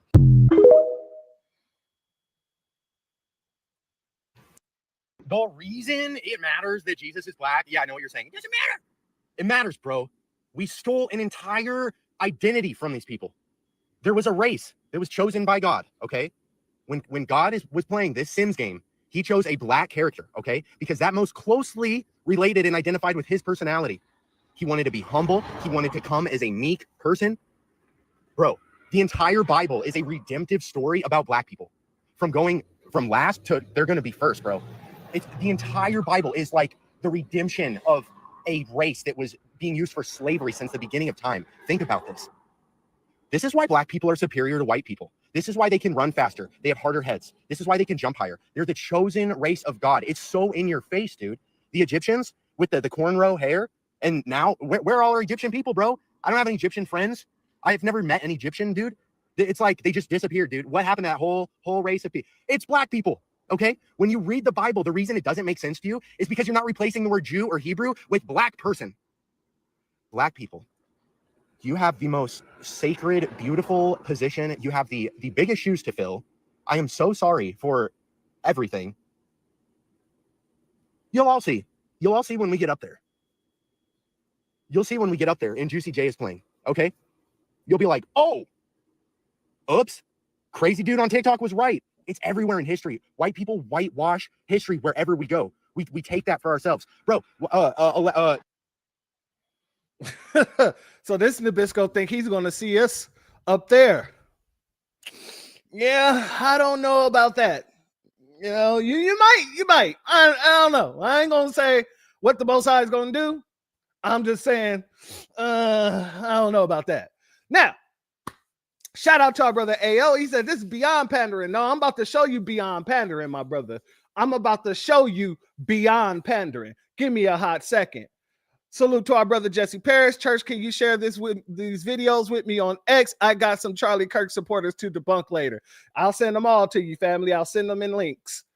Let's get to some beyond pandering, shall we? Because you know how these folks are running around talking about how, oh, we don't want to have a race war, and it had nothing to do with us that, you know, their favorite son got taken out. He was taken out by another Nabisco. But all of a sudden, all these folks started coming out talking about race war this, race war that. Y'all don't want a race war. This is starting a race war. Y'all trying to start a race war. All this race war nonsense. And foundational Black Americans haven't really been even engaging in those conversations because we don't have to talk about it. If it pops off, it pops off, and we're going to be about it. It's them out there trying to convince themselves and convince others and all this other nonsense. But since we have not been engaging, this one Nabisco thought he had the power. He certainly had the fortitude and mitigated gall to get up online and think that he can speak for us about the race war. And he's a Nabisco. Let's go here. They send out their yo-yo-yos. Here's another yo-yo-yo. Hey, and I see a bunch of whites. He's on here talking about how they want Donald Trump to start or incite a civil war.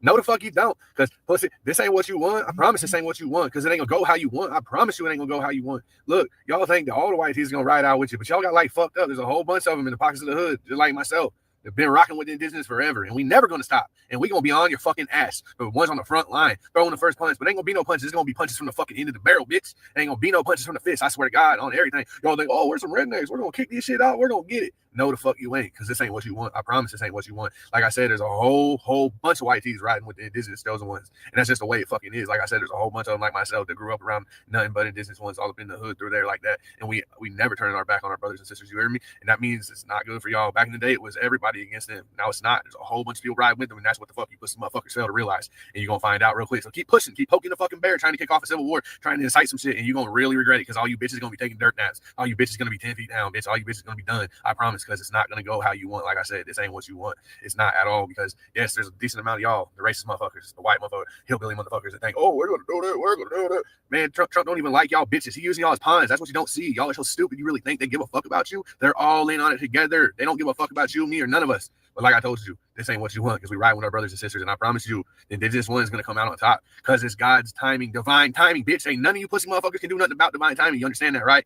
Oh, okay, bet. So it don't matter what you think you're gonna do, you're not stopping shit, bitch. Shout out to our sister and shalom to our sister, Mrs. L. Much love to you. Thank you for being here. This Ritz sounds so fucking fake. You can put it, put the script down, Brad. Absolutely. When I heard this, the first thing that I heard in my head was the fact that, oh, you're trying to pull us into your civil war by trying to make it seem like you're going to come out protecting us in the civil war. We're not included in your civil war. Notice he said civil war when he started off talking about race war. Then it trickled into civil war. No, it's not a civil war, because we're not participating in it. That's you and your folk. So, of course, he tried to come around and make it about us by saying, oh, if y'all pop it off, guess what? We're going to be on the side of the blacks. I don't think so, Brad. I don't think so, Kenneth. I don't, because, this time around, we're a lot more guarded. If you want to be on the front lines, you be on the front lines in your own time, in your own areas. We got each other on this side.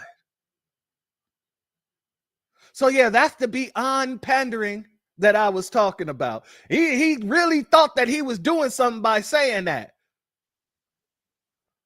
Shalom and a B1 salute to our sister Sharon Thompson in the building. Much love to you, my sister.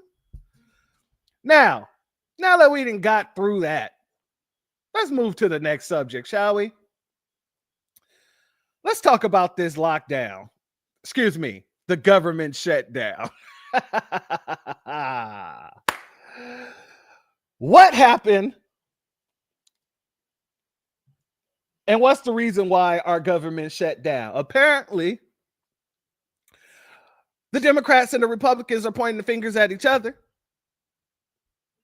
The Democrats wanted to put money into Medicare so that they can once again provide services for a bunch of illegals. And if anybody tell you that's not the reason why they wanted to do it, it's for Americans, you should either walk away. I was going to say punch them in the face, but I ain't going to condone violence in this situation. All right, YouTube. But walk away from the person, because he's clearly trying to play with your intelligence.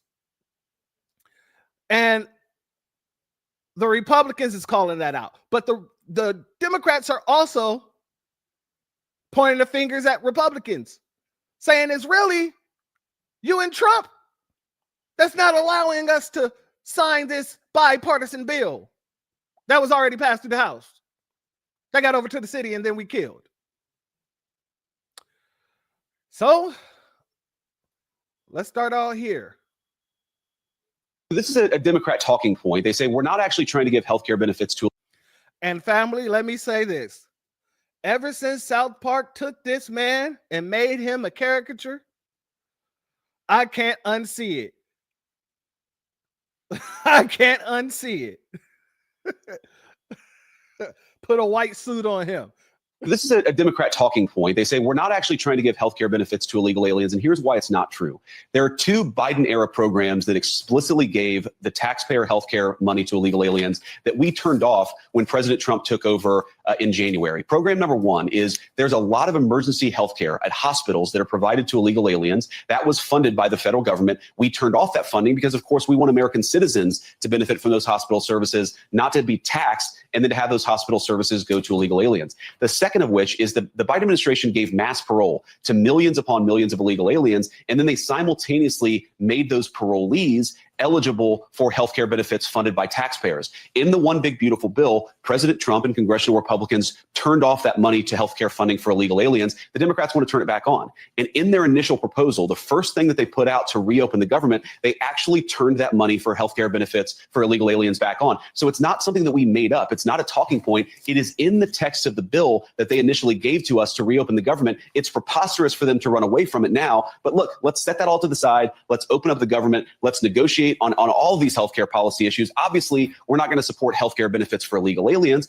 but we will work with them to lower healthcare costs for American citizens if they're willing to do so. Now, family, I want to explain exactly how these Democratic states do this, coming from or being a native of a Democratic state like California.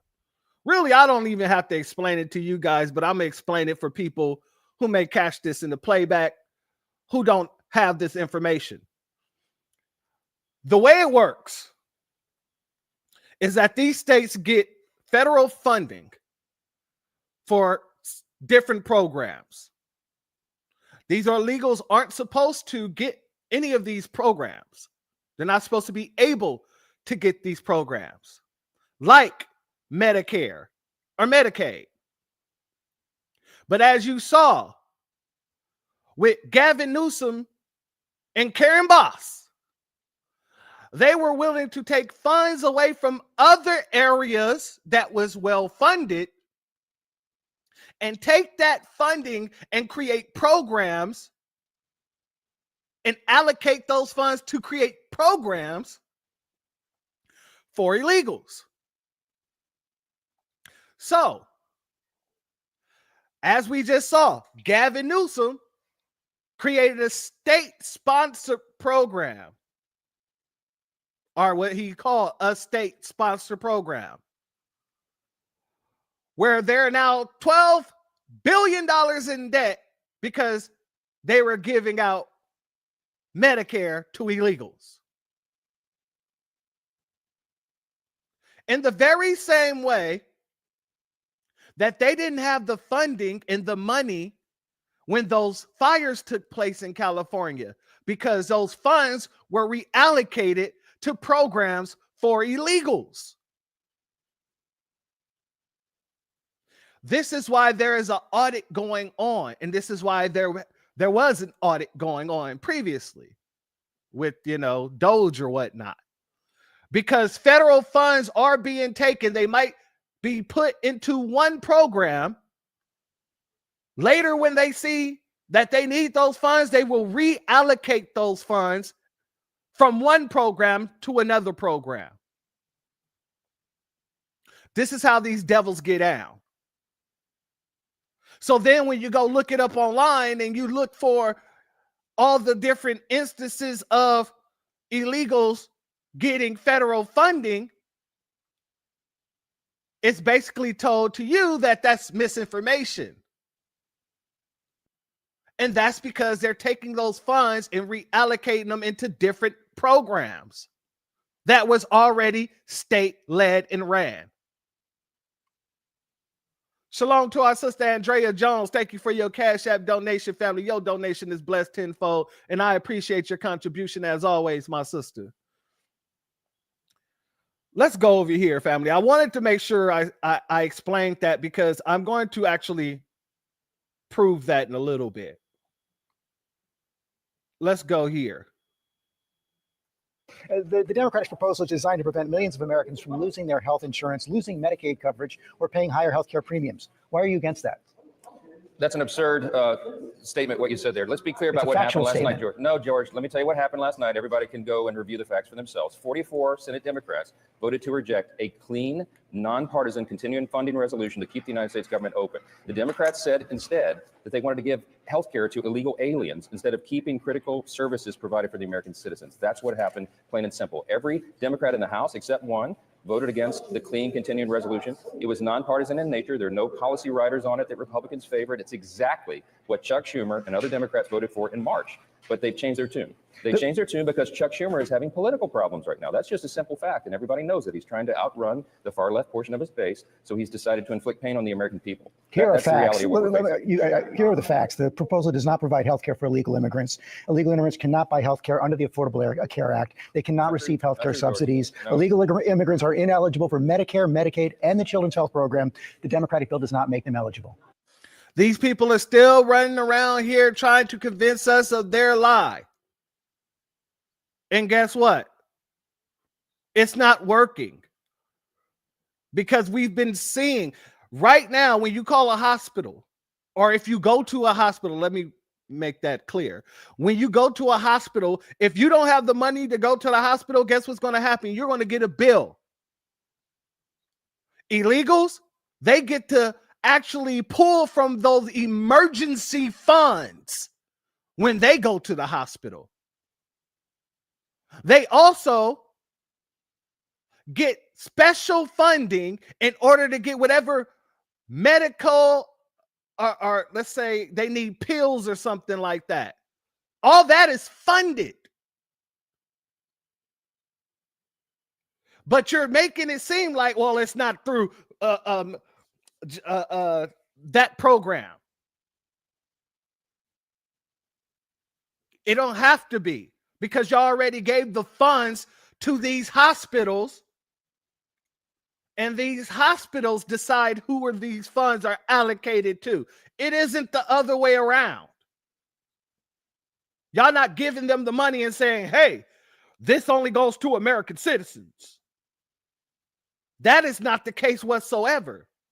As a matter of fact, it's quite the opposite. American citizens can't access those funds in many places.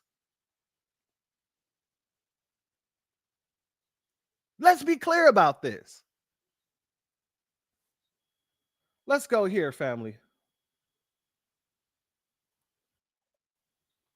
Because I want to show you exactly what Maxine Waters said about wanting to get health care. She's asked straight up, do you want to get health care for illegals? And this is her response. But are Democrats demanding health care for illegal aliens? Democrats are demanding health care for everybody. But are Democrats demanding health care for illegal aliens? Democrats are demanding health care for everybody. So if Democrats are demanding health care for everybody, she asked her straight up, are they demanding health care for illegal immigrants? And Maxine said the quiet part out loud. We're demanding health care for everybody. So now the Democrats want to turn America into Europe. Universal health care, right? Wrong. Wrong. Because we already seen what they did in the last 4 damn years. Shout out to William Mad Max. That's exactly who she is. Let's go here, family. What happens in the next 3 hours and also the days ahead could depend in large part on my first source tonight, Republican Speaker of the House, Mike Johnson. And thank you so much for being here, Mr. Speaker. Do you believe the government's going to shut down in 3 hours from now? I think it is inevitable now. It's a very reckless decision that Chuck Schumer has made. The Democrats have taken the last vote. Within the last few hours, they voted it down once again. And so there's no other option. Now, it's important to note what they're doing here. They're throwing a fit. They're making partisan arguments. The House did its job. We sent to the Senate a clean CR. What that means, it's a very short stopgap funding measure. so that the appropriators in Congress and both parties can continue their work of doing the appropriations bills, 12 separate bills. We've made a lot of progress in that. We just need a little more time because tonight is the end of the fiscal year. Chuck Schumer has refused to give the extra time. Why? Because we won't agree to restore health care to illegal aliens. Because we won't agree to give $500 million back to the Corporation for Public Broadcasting. He wants to cut the big fund of $50 billion that we set aside to support and prop up rural hospitals in America. Because we won't agree to those partisan demands and $1.5 trillion in new spending on a 7-week stopgap funding measure, he's decided to shut the government down. It's real pain for real Americans, and it's so frustrating. I heard you make that first point at the White House yesterday after the meeting y'all had with the president and with Chuck Schumer and Hakeem Jeffries. People, as you know, people who are here in the United States legally have never been eligible for the Obamacare subsidies, for Medicare, for Medicaid. So what exactly are you saying that they're trying to do when you talk about giving free health care to I'm them? so glad you asked. Okay, so when we passed the One Big Beautiful Bill, the Working Families Tax Cut, we had Medicaid reforms in the bill. You and I talked about it on the air. What we did was to eliminate fraud, waste, and abuse. There were a lot of people on the program who were enrolled in the program who were never eligible to be there. Medicaid is intended for eligible U.S. citizens, not illegal aliens, not also U.S. citizens who are able-bodied workers, like young men. So we passed the law. The president signed it into law. Democrats voted against it, of course. And it's been wildly successful. The CBO, the Congressional Budget Office, which is the neutral arbiter of all these things, released a report a few weeks ago, earlier this month. And they said, you know what? The bill has had its intended purpose. Premiums are coming down. Listen, because 2.3 million ineligible enrollees have been kicked off of Medicaid, which helps to save the program, prop it up. And $185 billion has been saved already. So basically, what you did was narrow the eligibility for certain people to get access to the ACA subsidies. What they want to do is undo the changes that Republicans made in that. But basically, wouldn't that only affect people who do have legal status, people who are refugee seekers here in the United States, asylum seekers here? Those are two totally different issues. Now, they've created this as a new argument that they have as to why they should not keep the government open, but they're arguing a December policy debate for a September funding issue. The subsidies that you're talking about don't expire until the end of December. No. Those are the subsidies for just everyday Americans. That's one thing that obviously has been the main premise of the argument. But you're saying they want to give free health care to people who are in the United States illegally. That is exactly what the effect will be. But when I looked at it, there's a little nuance, because if they want to undo changes that y'all made, narrowing who is eligible to get that, those are people who are refugee seekers, asylum seekers. They're not technically people who are here.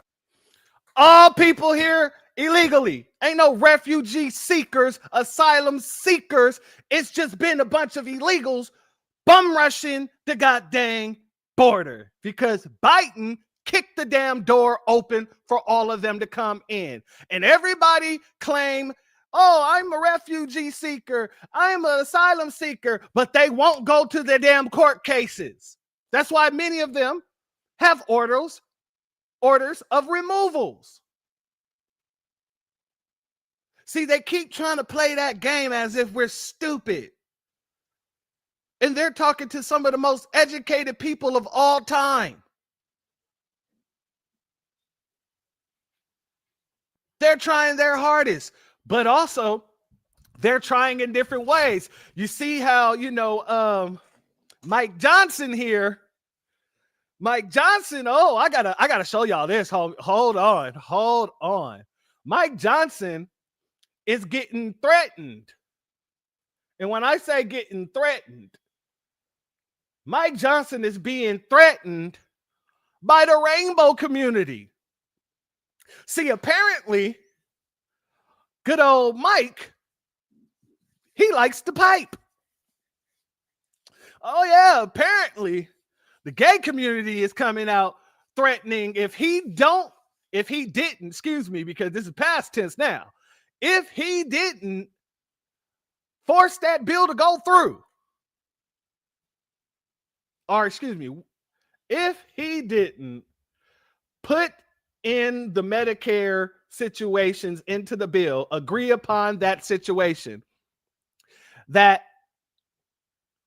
the Rainbow Man was going to come out and expose him on Grindr. Oh, yeah, I guess Mike has been grinding for the poll. Let's go here. Ay, papá, les tengo un chisme que está buenísimo. Mike Johnson, el líder de los republicanos en la Cámara de Hold on, family. Ay, papá. I got to get the actual one. I apologize. Let's go back here and I'll pull up the other video. No, this is exactly what will happen. And Maxine Waters admitted, I think, accidentally today on the House steps, they want to give health care to everybody. But Maxine Waters is not in charge. She's not the one. She didn't write She's this one of the senior proposal leaders in as the a bill House. that Democrats And everybody should Google it and read their counter But proposal you see my yourself. point, right? You're making this argument that they want to just give healthcare to everyone who's here illegally. This is not for people who cross the border and don't have paperwork. These are people who have temporary protected status, No, right? absolutely what will happen if that counter proposal was enacted is illegal aliens would be paid for. American taxpayers, hard-earned dollars, would be paying for benefits for illegal aliens again. We're not doing that. But it's against federal law for people who are here illegally to get Yes, and that's healthcare. why our reforms are so important to enforce all that. What the important thing to remember is what what's see that happening the Democratic proposal that people who are here legally No, should get because they healthcare. don't have the level of specification that we had in our bill. It will unwind that, and all those things that the CBO just verified will be reversed. We can't afford to do that. But you The see my program point. is- There's no, I nuance don't in see the your argument point. that you're No. making, right? No, that is a red herring in this debate. What they've decided to do tonight with their vote is to close the government, and what that means, everybody needs to understand. Real pain for real Americans. What does that mean? It means women, infants, and children do not get their nutrition programs. That is not funded anymore. Veterans don't get their healthcare services, suicide prevention, and other very important things that are very timely. You have low-income persons who are Medicaid, Medicare recipients who are receiving care at home. Those programs are now lapsed. They will not be funded. Yeah, you're You've got making a point troops about not what paid, happens if the TSA government agents. shuts That's down. right, and they just decided to do it. So the only question tonight is, how long will Chuck Schumer keep the government closed? It's a dangerous gambit. It's something that he himself said his entire political career would be dangerous and disastrous. Roll the tape. We're rolling the greatest hits on our social Yeah, media. I'm just saying that the point about giving people who are here illegally healthcare is not exactly what is in their No, proposal. it is 100% what their immigrants proposal. who have legal status, and No, you're just Caitlin, you're disagreeing wrong. on who's eligible. No, I I'm looked not. at it actually because I was curious about your argument. You should yesterday. study the CBO's analysis that they just put out a few weeks Yeah, I ago. saw You that about should- the 1.2 million people. You're basically arguing about who has legal status, people who are seeking refuge here or No, I'm seeking not. asylum. No, I'm making sure that we are making sure in our provisions that we signed into law have ensured that healthcare benefits go only to eligible U.S. citizens. Right, Chuck as Schumer's is federal proposal. law. Federal law was not being enforced. That's the whole point. We had to fine tune that so that we could strengthen the healthcare program. That's what we did. On this premise of how long this shutdown could go on, the longest one was 35 days. You were a member then, you were not the House Speaker then. How long do you believe this could go on? I hope it's very short because real Americans are going to suffer. It's going to be a hardship for a lot of people. And Chuck Schumer holds all the cards because all he has to do is do what he's done, by the way, 13 times during the previous 4 years of the Biden administration. 13 times we avoided a shutdown. We were in the minority party many of those times. We voted and did the responsible right thing to keep the government open. We're asking Chuck Schumer to do the same thing he did his entire career. He's been here half my life. This is the first time ever he's wanted to shut it down. And I'll tell you why. Because Chuck Schumer is in a political fight. He's fighting for his political life. The last time he did the responsible thing, the far left came after him. AOC is going to challenge him. Yeah, he was criticized by a lot of his own members. You're talking about how painful a government shutdown today could be. Today, the president said that he thinks some good things could come from a government shutdown. What are the good things that would come from a shutdown? Well, the administration has to make some very tough choices. They have to determine at the Office of Management and Budget what are essential services, what are the programs that should be prioritized. You know, personnel decisions, policy decisions. Chuck Schumer has just given the White House unilateral authority to make those permanent decisions about programs that should survive and those that should be eliminated. So he sort of walked into a political trap on that as well. The president framed it as a good thing that could come out of this. You're saying it's a tough choice. That's not how he No, described it's it both. today. There are good things that could come out of it. If you eliminate wasteful programs that we otherwise would not get Democrat votes to do, that's a very good thing for the taxpayers. But the harm that comes is from the people who need food assistance, medical assistance. FEMA won't be funded, by the way. We're in the middle of a hurricane season. If your health insurance or your flood insurance is lapsed, no new policies, no renewals, none of that can happen during a shutdown. It's real danger for real people. This is not a game. Yeah, well, the president has previously talked about eliminating FEMA potentially before this shutdown happened. But can I ask He you in wants to terms reform of FEMA. you're talking about the president could pick programs that they would basically stop, right, if this shutdown commences. Has a president ever during a government shutdown eliminated programs just because there was a government shutdown? I'd have to go study the history of it, but I'll tell you the government's never been so big and bloated as it is today. It's completely it's too large. It does too many things, and it does almost nothing well. There's a lot does of he have the reform-minded ability to do people that? in the administration who would like to streamline government. So would conservatives. So would all of us. Not in a way that disenfranchises or hurts anybody, but in a way that makes government work more efficiently and effectively for the people. That's what our legislation has done. That's what the Big Beautiful Bill was about, and we'd love to continue that theme. And if Chuck Schumer wants to keep the government shut down, give the White House full authority to do that, some good things may come out of that. Indeed, As a constitutional lawyer, do you think you would be okay if a government shutdown happened under President Biden and he canceled programs unilaterally because of it? we didn't allow that to happen because I'm more responsible than that. When the Republicans were in the minority, we delivered the votes to keep the government open because we don't want to hurt the American people.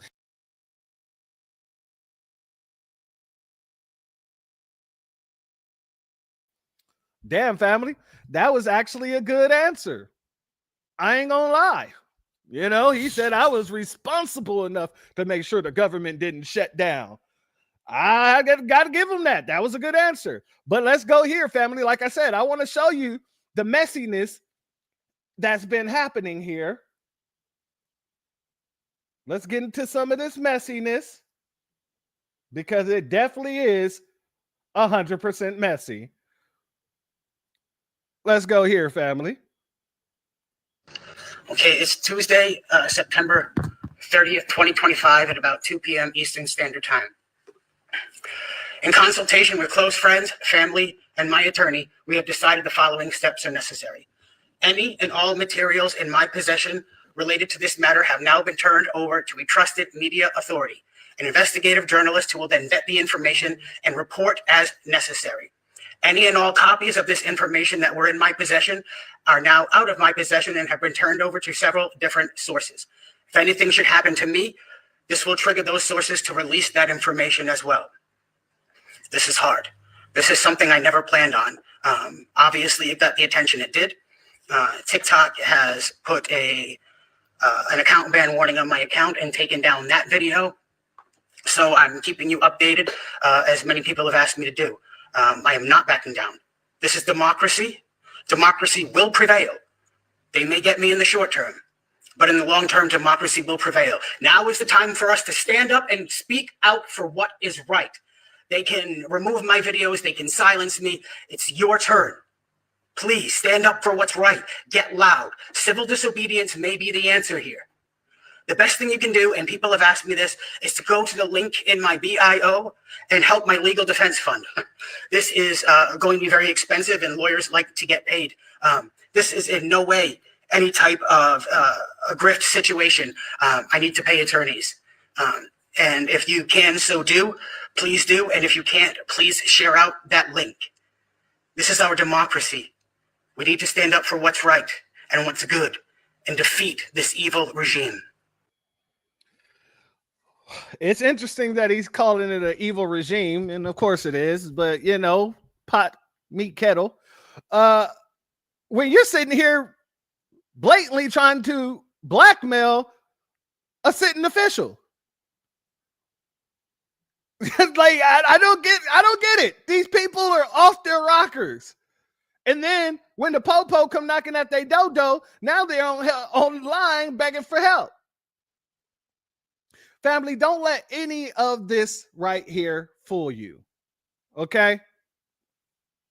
Because they're going back and forth. They're going back and forth. All about illegals. It's not about us. It's not about the rest of America. They're going back and forth all for illegals. Let's go here, family. Donald Trump officially shut down the government last night. Why? Because Republicans in Congress are spineless. They would rather make healthcare more expensive for millions of Americans because their pretend king wants them to, rather than keep the government open. Democrats were ready to get this done, to show up and negotiate a deal to keep the government open and make sure millions of people keep their health insurance. But Republicans said, quote, it's borderline pathological for Democrats to want to lower healthcare costs for families. Well, so that's where we are now. Democrats will keep on fighting for a deal that doesn't jack up healthcare costs and run our healthcare system into the ground. For us, it's as simple as that. Donald Trump officially shut down. Family, number one, I will never trust any one of these Democrats ever again. Y'all saw after the last election, Democrats came out on their social media pages, all these different Democrats. I think it was upward to like 16, 17 different Democrats. And they were all saying the exact same talking point. This is what I get from all of them every time they come out. Same thing with Hakeem Jeffries. Let's go here. Donald Trump and Republicans have shut the government down because they don't want to provide health care to working class Americans. Federal law prohibits the use of Medicare, Medicaid, the Children's Health Insurance Program, and the Affordable Care Act to provide health insurance in any way, shape, or form to undocumented immigrants, period, full stop. That's the law, and Democrats aren't trying to change that. What we are trying to do is negotiate a bipartisan agreement that actually brings the two parties together and funds the government in a way that improves the quality of life of the American people. You mean of the illegal immigrant, not the American people?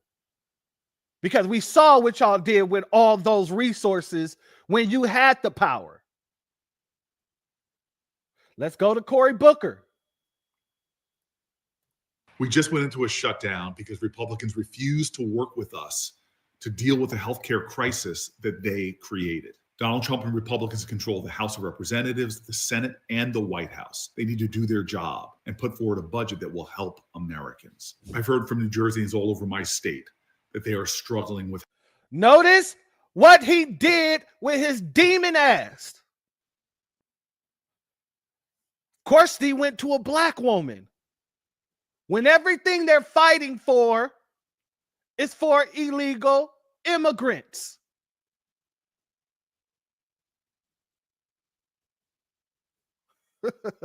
Oh, you must be on the delay, huh? This boy took you out, and I got me too. Shout out to TA. Thank you for being here too. Same wings. Yep, I see it. Same evil as bird. 2 wings, left and right. You absolutely right. Much love to you. Shout out to Ramona Bryan. Thank you for being here, family. Much love to you. Yeah, the first thing that he did was run on over and put a black woman in your face. Healthcare costs and the rising costs of pretty much everything. And then he puts a Latino. We don't know if she's legal or not. And Republicans are refusing to work with us to do something about it. But we are going to continue to stand and fight to try to help Americans. And really, this should be a bipartisan commitment to doing the things necessary to help folks who are struggling right now have access to health care, have more affordability in their lives, and less of this kind of reckless politics on behalf of Donald Trump. We just went. Your face is unsettling, sir. I don't need to talk to you any further. Family, I want you to understand something. This ain't our problem. This ain't our business. And I'll give you a perfect example of why this isn't our problem. These folks are sitting here pointing a finger left and right about whose fault it is that the government shut down. They're pointing at each other. It's like that Spider-Man picture where there's the 3 Spider-Mans and they're all pointing at each other. Right? Let me tell you how I know it's a game. Because less than a week and a half ago, y'all got together and bipartisanly passed a resolution to make October 14th Charlie Kirk Day. And you did it with the support of Hakeem Jeffries.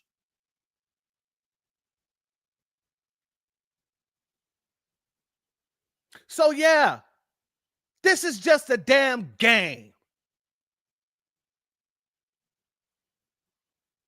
Y'all couldn't keep the government open, but you can bipartisanly agree to honor a staunch anti-black racist. Go figure. Do you see why people look at both sides like you're both full of shit? Y'all so full of shit it's coming out of your pores, out of your ears, and every orifice on your body. It's only supposed to come out of your anus, but to y'all, it's coming out of everywhere. You people should never look constipated. So yeah, this is all about illegals. They didn't have no problem signing on, putting their name on the dotted line in order to glorify an anti-black bigot, but yet, when it comes to keeping the government open, oh no, we refuse to keep the government open if you're not putting funding where our illegals can go ahead and get that funding.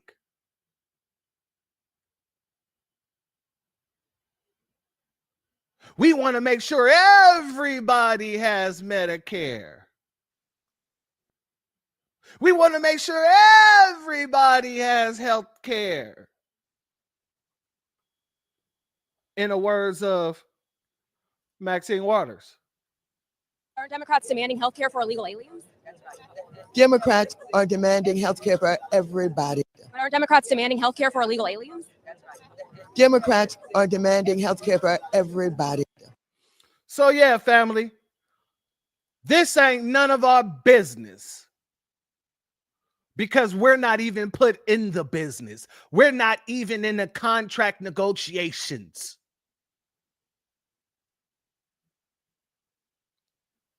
We're not even in the contract negotiations. Everybody that's there, tethers, bootlicks, coons.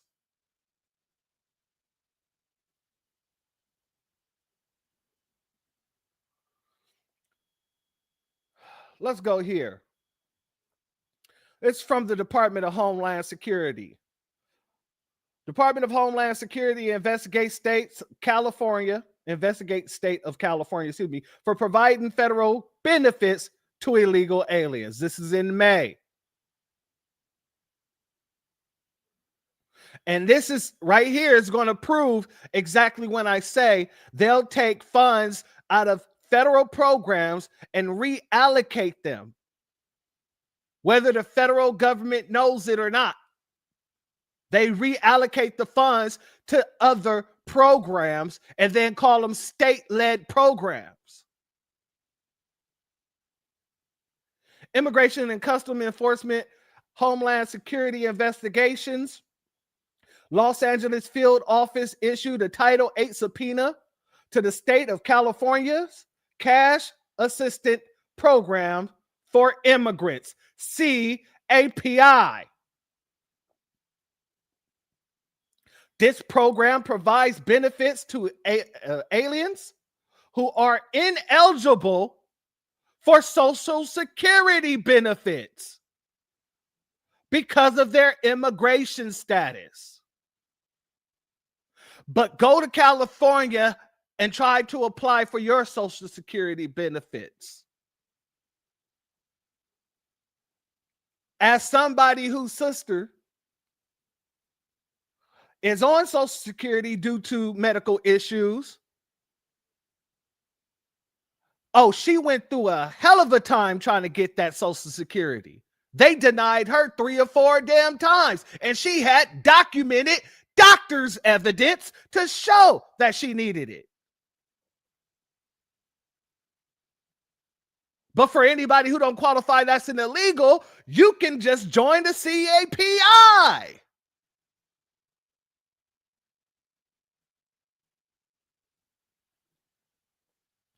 The subpoena requests all records from the Los Angeles County Department of Public Social Services, who administers the state program.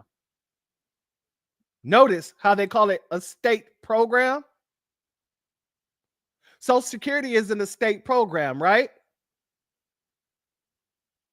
It's a federal program. But to combat the federal program, they have a state program in which they're pulling from federal funds. It may not be from the Social Security administration in itself federally, but other federal funds that's coming into the state are being taken and utilized in such ways of creating programs like the CAPI.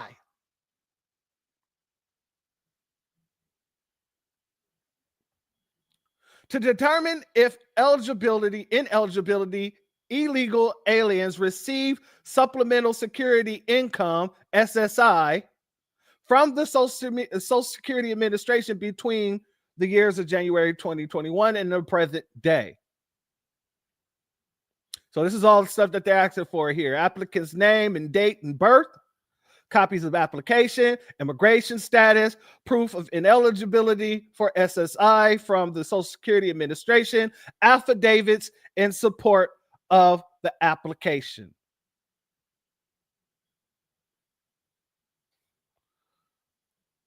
Shout out to our sister Sharon, excuse me. I don't know why I just burped. I need to get me some water. The whole system has to be torn down. Too much corruption. Exactly. It needs to be replaced with a system of justice. Exactly. It's a social service Ponzi. That's exactly what it is, my brother. Shout out to my brother Damon. Great eyes on that. That's exactly what it is. Let's go here, family. This is from the Center of Medicare and Medi-Cal Services. This is another government site. CMS increasing oversight on state illegally using federal Medicaid funding for health care for illegal immigrants. If these things wasn't happening,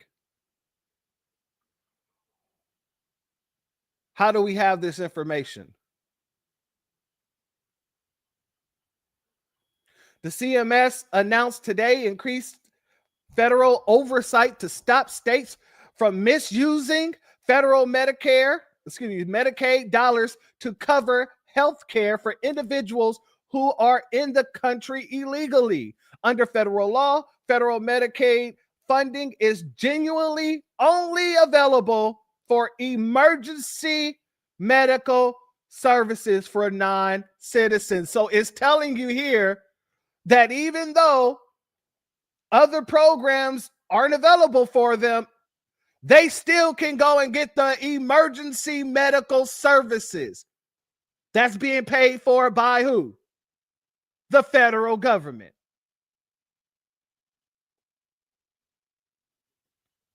Those very same services that U.S. citizens will go to a hospital and still get a $100,000 bill for an ambulance ride and 2 Tylenol PMs.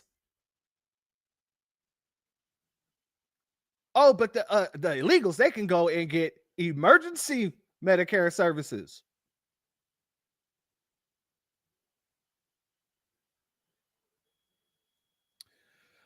Services for non-citizens with unsatisfactory immigration status who would otherwise be Medicaid eligible. But some states have pushed the boundaries, putting taxpayers on the hook for benefits that are not allowed. Putting taxpayers on the hook for benefits that are not allowed.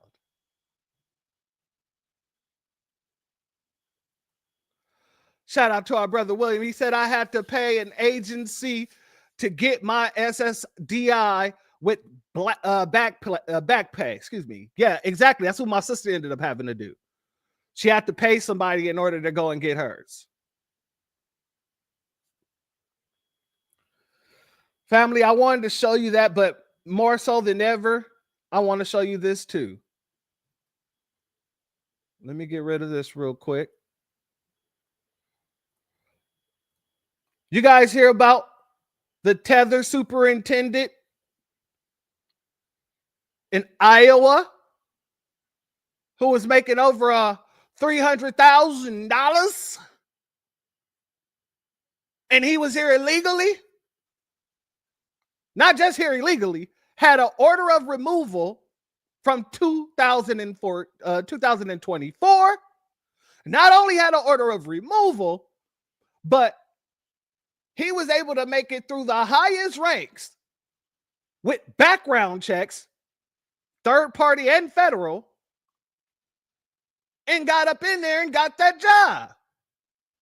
Oh, let's get over here, family. Superintendent detained by ICE on Friday has now resigned from his job. Dr. Ian Roberts stepping down one day after the school board put him on unpaid leave while they looked into his immigration status. Fox's Oliviana Calmes is in Des Moines, Iowa tonight. Oliviana, a big update. How are people reacting to this?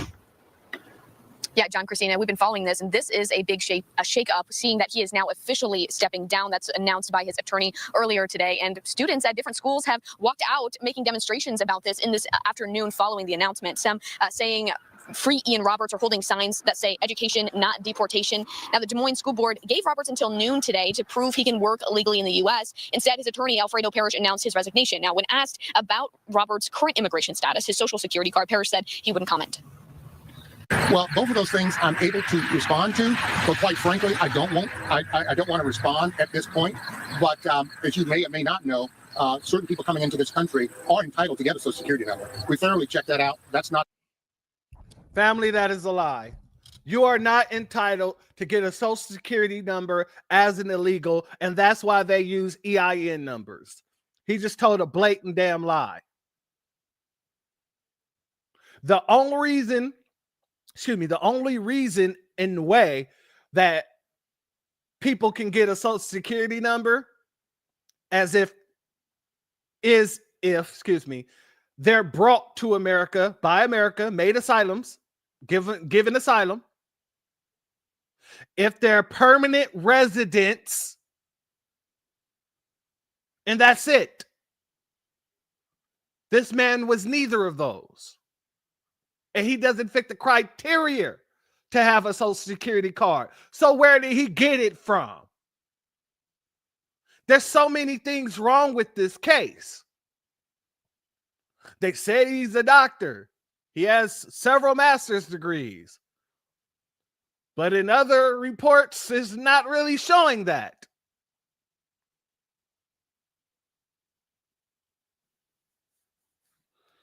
Let's let him continue. Our concern at the moment. He went on to talk about the impact, he says, Roberts had on the school system here and test scores going up. And just to recap, this all happened, ICE agents arresting Roberts on Friday, saying he's in the country illegally, DHS saying they found a loaded gun, knife, and $3,000 cash in the district-owned car that Roberts was driving. Now, the board director, Jackie Norris, last night in a special meeting that was called for this, said this news blindsided her and her whole staff. Now, they found a gun, a hunting knife, and $3,000 in cash in what they're calling a district vehicle. Why is he, as the superintendent, driving a district vehicle? Here's the question. Because district vehicles are usually used for district workers. Yeah, I'll give that to him. But usually it's like lower workers who have to go to certain schools, certain different schools throughout the... Why are you going home in a district vehicle? You're not supposed to. You're supposed to be in your own vehicle until you get to your office. And then if you got to go anywhere within the district, you jump into a district vehicle.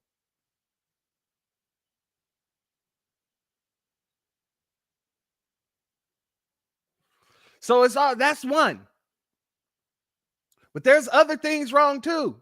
Later, we're going to come to find out that the man, he was a registered voter. So all the nonsense that the Democrats be talking about, illegals can't get Social Security cards, illegals can't pull from social programs, illegals can't go and freaking get a job like this type of job. We're seeing all that in this case turned over. Illegals can't vote. We're seeing all that in this case proven incorrect. Let's let it continue. We were completely shocked about the guns. And our board policy states that guns are not allowed on district property at district sanctioned events. And so we were as shocked as everybody else was to learn of that. Now, interesting to know, they did say in the press conference that any employee found with a weapon in a district-owned car could be a cause for termination for just that. And right now, we know that the lawyers of Roberts have filed a petition for a stay on his removal order so they can fight this case. Meanwhile, the DOJ is opening up their own investigation into Des Moines public schools. All right, family, we got to dig deeper. Let's dig deeper into this Dr. Ian Roberts. KCCI has been working for the last 3 days to establish a timeline of where and when Roberts was employed, where he went to school and earned his degrees. KCCI's Bo Bowman has been reaching out to every known workplace and learning institution Roberts has on his resume. He joins us with what he's discovered. Bo. Yeah, Ben, Stacey, one thing to note, many of the school districts and universities I've reached out to, they're not able to share a whole lot of information because it's a personnel matter or it's protected by FERPA. They're just able to tell me when Roberts was there and what his job title was. Roberts was a 1998 graduate from Coppin State University in Baltimore, Maryland, confirmed to KCCI by the school on Monday through a statement from the university president, where he said Roberts was, quote, a standout scholar and athlete during his undergraduate studies. St. John's University said over the next 2 years, Roberts worked toward and earned his master's degree in social studies. Roberts was first hired in 2001 to teach at Baltimore City Public Schools. The district tells us he was a teacher for 5 years, a resident principal for 1 year, and a principal for 2 years. During that time, Roberts also attended Morgan State University in Baltimore from fall 2002 until spring 2007. The school tells KCCI he was pursuing his doctorate degree, but did not receive one. Roberts then spent time working in the District of Columbia Public Schools, St. Louis Public Schools, a school district in Oakland, California, and served as a superintendent at Mill Creek Township School District in Erie, Pennsylvania. That district sent KCCI a statement just before 5 o'clock Monday, stating they received all required clearances while hiring Roberts, including an FBI background check and an I-9 form. The district says they never received any information regarding the expiration of Roberts' work authorization. Roberts left Mill Creek to take the job in Des Moines. In the press release where Des Moines Public Schools first announced Roberts' hiring in 2023, the district said Roberts earned his doctorate degree from Trident University, a private, for-profit online university. KCCI reached out to Trident to confirm his degree, but we have not yet heard back. We're going to work to continue to update that timeline as we continue to hear back from other districts and universities that we've reached out to. Ben. All right, Bo, thank you. Associate Superintendent Matt Smith has been appointed interim superintendent in Roberts' absence. Smith started in Des Moines in 2010, where he was the principal at North High School. He was promoted to the district office in 2013 and became associate superintendent in 2018. Smith was interim superintendent before, after the resignation of Dr. Thomas Ahart back in April of 2022. All right, family. So one of the things that wasn't mentioned here is that they were the people who hired him, the district said, well, we went through all the proper channels. We used a third-person background checker, and we sent it through the federal government, so I don't understand how this happened. No, you understood how this happened. Nothing like this happens unless he gets help. And he's been doing this since he's been the superintendent since what, 2003 or whatnot? That was during the Biden years. But it's crazy because he got the job. And then in 2004, where Biden was still in office, he got an order of removal. He's had an order of removal since 2004. So how does this happen if not you're being helped and somebody's scamming and getting you those documents you needed? Somebody had to turn their head with the background check on the local and federal level. You're not just going to get into this position making $300,000 out of nowhere and you don't have any of the proper documents.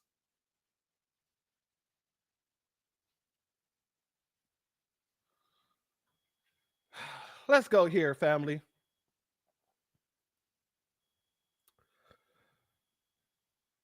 So let's go here, talk about his arrest. Immigration and Customs Enforcement confirmed on Friday that Dr. Ian Roberts, superintendent of, Des Moines Public School, was arrested by federal agents. The detention, just drunk some water, so burping off. The detention sparked intense questions about his immigration status and how he came to hold a predominant leadership role in Iowa's largest school district. Iowa's largest school district. According to ICE officials in the statement from the Department of Homeland Security, Roberts is an undocumented immigrant originally from Guyana. He reportedly has been under a final deportation order since May of 2024. We didn't even get into the whole election season yet. Des Moines. Thank you, Miss Nisi. Des Moines. Appreciate you. We didn't even get into the whole election season yet. He was supposed to be removed in May of last year, but he wasn't. Raising concerns over how he remained employed while allegedly lacking work authorization. ICE detailed that Roberts attempted to evade arrest by fleeing in his car after agents identified themselves. He abandoned the car and was later located about 200 yards away with the assistance of Iowa State Police K-9s. You ain't getting away from those K-9s after you just jumped out. That's crazy. All right. Authorities also found a loaded gun, found a loaded handgun, a fixed blade hunting knife, and $3,000 in cash in Roberts' vehicle. This suspect was arrested in possession of a loaded weapon in a vehicle provided by the Des Moines? Did I say that right? Des Moines? Police public school after fleeing federal law enforcement, says Sam Olson, ICE Ural's St. Paul's Field Officer Director. Olson added the Roberts' employment, despite his immigration status and prior weapons charge, is beyond comprehension. Absolutely. How do you get into that position if there wasn't some palms being greased to get you there? If there wasn't some heads being turned to get you there? Gay moist.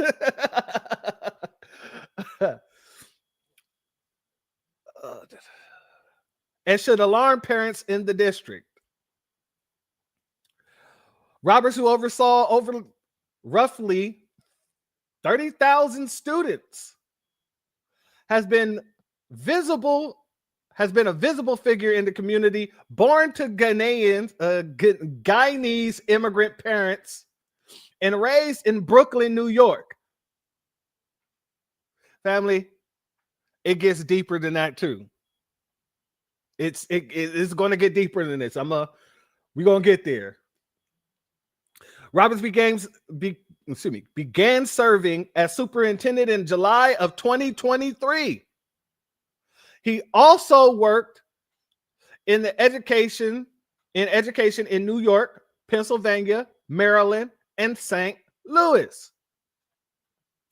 The school board, in a statement posted by Chair Jackie Norris, confirmed the arrest, but said they had no confirmed details regarding the reason for detention. Nah, you did. You knew exactly. You knew exactly why he was getting deported. There's only one reason for getting deported. Well, there's several reasons for getting deported. But number one reason, you're not a citizen.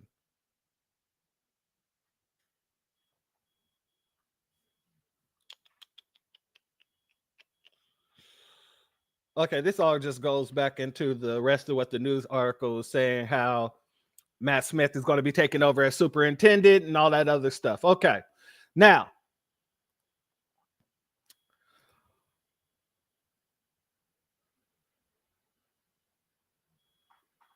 let's go here, family. Hold on. Let me pull this down for a second.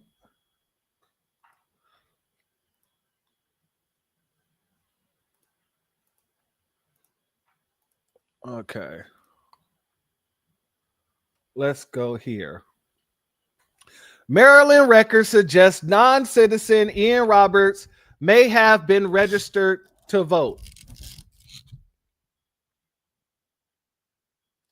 And we're not going to read this whole thing. I just want to catch this part right here before we get to this next piece here. A high-profile ICE arrest in Iowa is also raising questions here in Maryland. While Ian Roberts' ties to Baltimore City schools are under review, concerns are also shifting beyond the classroom as state records suggest, the undocumented immigrant may have been registered to vote despite his immigration status. Once again, our citizens' votes are diluted, and the democratic process is undermined as another illegal alien is found on Maryland's voters' rolls, Delegate Matt Morgan said. This isn't about politics. It violates our fundamental rights to fair and secured elections. The Democrats, they don't like it when you find their, illegals on voter rolls and things like that. So yeah, nothing the Democrats are saying to me is worth nothing. Nothing. There is not nothing that they can say out of their mouths that I would believe in the very same way for the Republicans. If I ain't did the research, I'm not going to believe either one of you. And that's the thing. But let me go here to this sister here who pulls out a little bit more tea on this guy. And then we could jump into this last segment. When Trump said there are illegal immigrants who are registered to vote and are voting in our elections, people said, that's not true. That's ridiculous. No, it's not. When Trump said that there are illegal immigrants who are receiving government assistance, people said, what? No, that's not true. That's ridiculous. Here you have a man who was an illegal immigrant who lied about his educational background and work history to get one of the most prestigious jobs in education in Iowa, making over $300,000 a year. And he wasn't even legal. How the hell did he slip through the cracks? With a criminal record, might I add. Now, people on the internet don't be playing. They be doing their research. So this young lady by the name of Laura Powell, she was able to find that court records show that Robert's birth date as December 18th, 1970. But on every single platform that he used, his birthday, he put something different. Remaining December 18th, but the years were different. So on one, it's 1970. Another one, it was 1978. Another one, it was 1973. He also lied about his origin stories, right? So Robert is quoted in 2020 referring to Guyana as his birthplace and saying that his father immigrated to the United States in the 80s and his mother in the 2000s. But in 2024, local news got him saying that he actually was born in Brooklyn and he was raised by a single mother. He also said that he had multiple master's degrees and multiple PhDs, but these school records are nowhere to be found. They were also able to find that he was registered to vote as a Democrat in the state of Maryland and voting. I am just blown away. I am literally blown away. And the fact that when ICE was coming to pick him up, he ran in a school vehicle. Okay. They found him in the woods with $3,000 in cash, a loaded gun, and a knife. They have since apprehended him, but it is so crazy because when you live a life like that, right, where he might have been a great superintendent at the school, but once the scam was revealed, he turned into someone that probably people had no idea that was even in him, right? He was working as a superintendent there for years, but now he's hiding in the woods with a gun and a knife and $3,000 in cash in a school vehicle. That is truly who he is, right? Beneath the surface. And that is very dangerous because if somebody would have personally called that out, their life could have been in danger. And he's overseeing the biggest school district in that state, over 30,000 children. That's crazy. Yes, it absolutely is. And it's even more crazy that the man was making $300,000 a year and nobody did the proper background check on him. That's not slipping through the cracks. That's somebody hitting the cracks with a sledgehammer and pushing him through. That's not slipping through the cracks. That's somebody taking C4 and blowing the crack wide open for him to jump on in. So family, yeah, I'm not too concerned about this shutdown at this point in time because they're not too concerned about us. It's not about us whatsoever. They out there fighting for those illegals to get what they need to get. And if some people are going to lose some jobs over it, I feel bad for those people. I'm not going to lie, but y'all doing this to each other.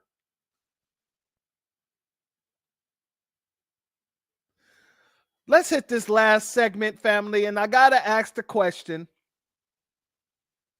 And yeah, shout out to my sister Shan. That's a black job. He just took a black job from an actual foundational black American, because you're telling me you couldn't find a foundational black American with master degrees and a doctrine to be your superintendent? And let's be very clear, you don't want a foundational black American to be your superintendent, because the intern was in Nabisco.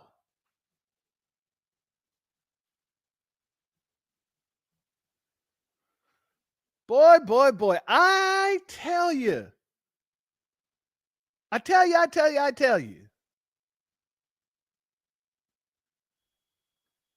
Work hata niggas. And look, if the guy really has all that education, that's perfect. I'm not just happy for him having that education. I'm happy that he now can go home and utilize that education by building up his own school out there in his homeland. He could take what he learned here and take it back home and build up his home over there. Just don't do it here.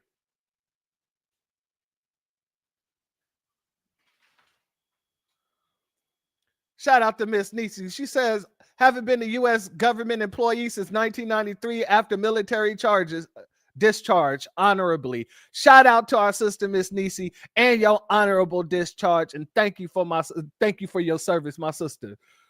Always thank you for your service. Because when it's with us, we're the only ones really serving. Exactly. Go to Guyana and tell them and teach them.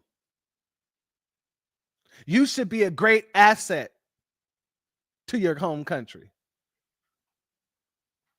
Now, let's get into this last segment, and I want to ask, and I got to ask this question, family. In case you guys have not seen the Sexy Sulani video by Mona Leo, I suggest you go and check it out, because that's what I'm about to be talking here today. The song so much I really don't have a problem with. It's the video, because the video is a complete contradiction of the song. And as somebody who worked not just in the music industry, but in filming, I didn't direct it. I didn't produce it. And the things that I do, I watch frame to frame, because each frame in the music video is telling a story. It's telling you something, and you got to figure out what is being pushed to your subconscious mind. When I first saw the video, I saw it about 3 days ago. I said, this is going to be a problem. But let me go. For those who are on my Patreon, who have seen the breakdown that I did of the video a few days ago, you've already seen this, but I'm going to show a couple of clips from that video that I did a couple days ago, or a few days ago, where I was talking about a few things. And then some of the elements from that video that I did, the breakdown that I did, is here today because it needs to be explained. So that'll be on just outside of this video. But let's go here to this clip. But while we're sitting here delineating, because these people are literally trying to co-opt our story, our history, our heritage, and our culture, this is a problem for me. This is a huge problem for me. And as soon as I saw this clip right here, this frame, as soon as I saw this frame, it hit my head real quick. Oh, this is going to be a problem. This is going to be a problem. Because now all of these same people with the flags in the back, they're going to be going around here claiming that they're Sulani or Sulan as well. They're going to be putting that, they have already been putting the Black American heritage flag in their bios as if they're us.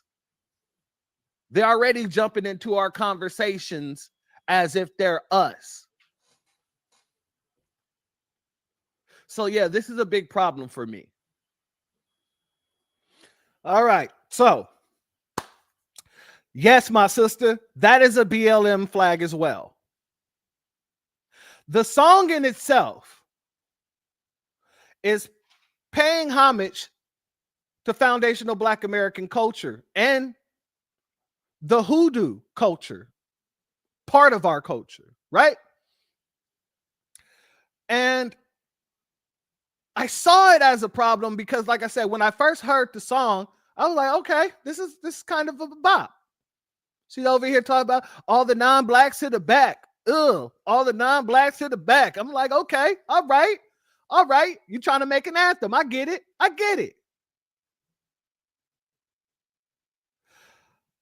The problem came in where I actually saw the video. The problem came in when I actually saw the video because, as I just explained to you guys, I see things as a producer. I see things as a director. So I watch things frame by frame. And in each frame, I'm looking to see, what is this trying to tell me? Now, some people are saying, well, the song is saying all non-blacks to the back, while she's holding her American flag in front of all the other flags that are in the back. So, she's not really trying to give any honor to those flags. She's actually telling them to get to the back. I have to explain to people all that would be fine and dandy if she didn't have an African team. If she didn't have her manager is an African, a Nigerian by the name of Mr. Toby. So 9 times out of the 10, the label that she signed to tossed them flags in the back there. And she had nothing to say about it. It ain't got nothing to do with telling those flags to get to the back, because when you watch the whole damn video, she's showing you in the video who's being kept out of the function. The people that are being kept out of the function are all white folk, all Nabiscos. You don't see any Africans outside of the gates or looking through the windows. No. She made sure, or they made sure, to actually put only Nabiscos outside of the function. And they had tethers all within the function, but we're not going to get to the tethers yet in the function. We'll come back to that. We'll come back to the tethers in the function. But I got to share another frame with you, family. It says it all. Let me pull this down for a hot second. Because what the heck is going on here? Oh, that's why. If this was just a situation where she decided to put the other flags in the back,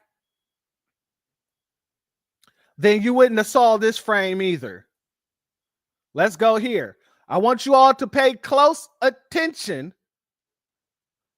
to this frame that's about to be played. And notice what plays before the other. Okay, that's not it. Hold on. There we go. It's coming up. If you ain't black, then you can't. Family. Hold up.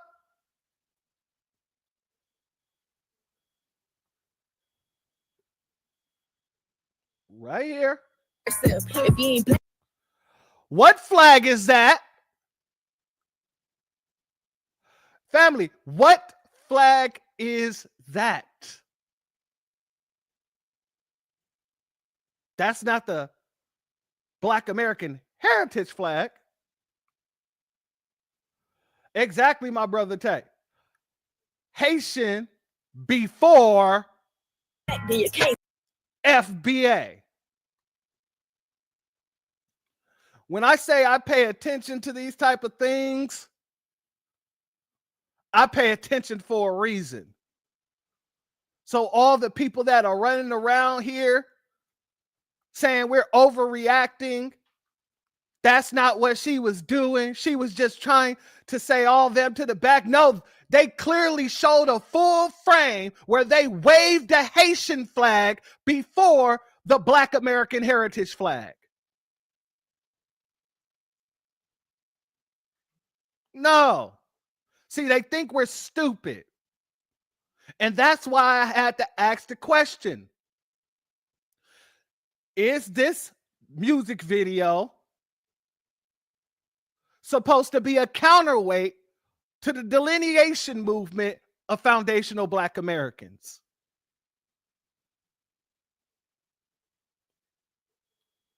Shalom and salute to our family V for vengeance in the building. Much love to you. Good to see you. I appreciate your super chat and thank you for that. And also, I appreciate your contribution as always, family. You say, boom, you're on point. Another attempt at tethering a low-key Pan-African anthem sneaking tethers in. That's what I would say too. That's what I would say too. Great minds do think alike.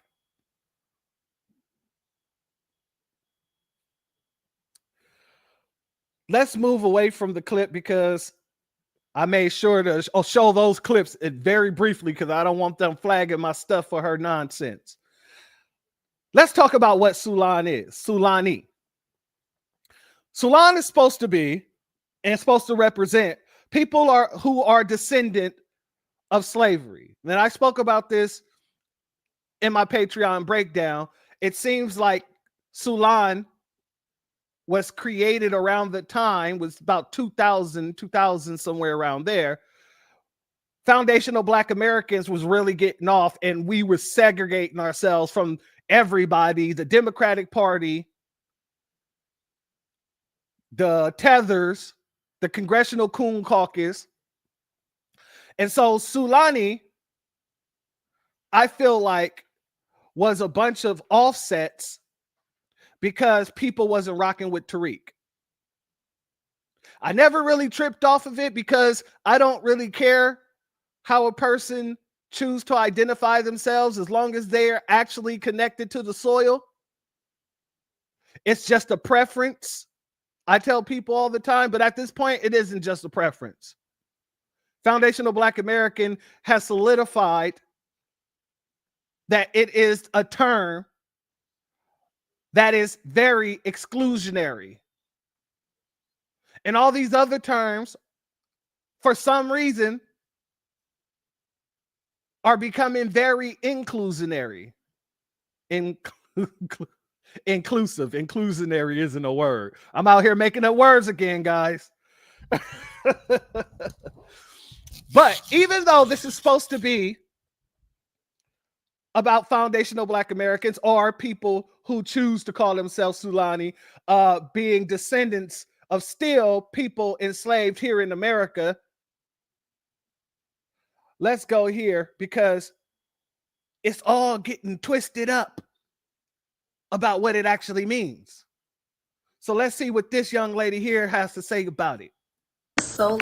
Solon is a Black American person whose lineage traces back over 100 years in America. The term means... Now notice she said over 100 years and not to the descendants of chattel slavery here in America. So 100 years, we're in 2025, 1925 is 100 years.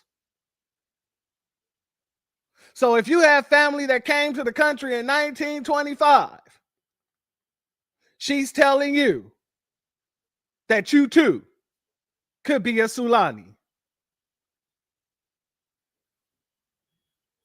Soul of African American nation, soul music, soul food, the soul of American history. I've become so fascinated with the Solani history in general because African Americans can look so different. Like our lineage goes back over 100 years. So yeah, hope that helps.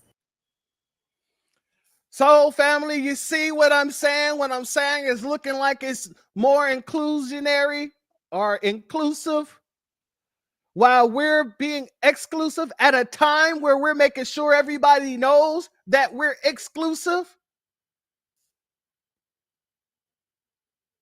Oh, that's not it. I'm going to prove here today that either this is being used to counterweight us, or it's just highly convenient. When you go all online on TikTok, you'll find videos such as this. Is that F1?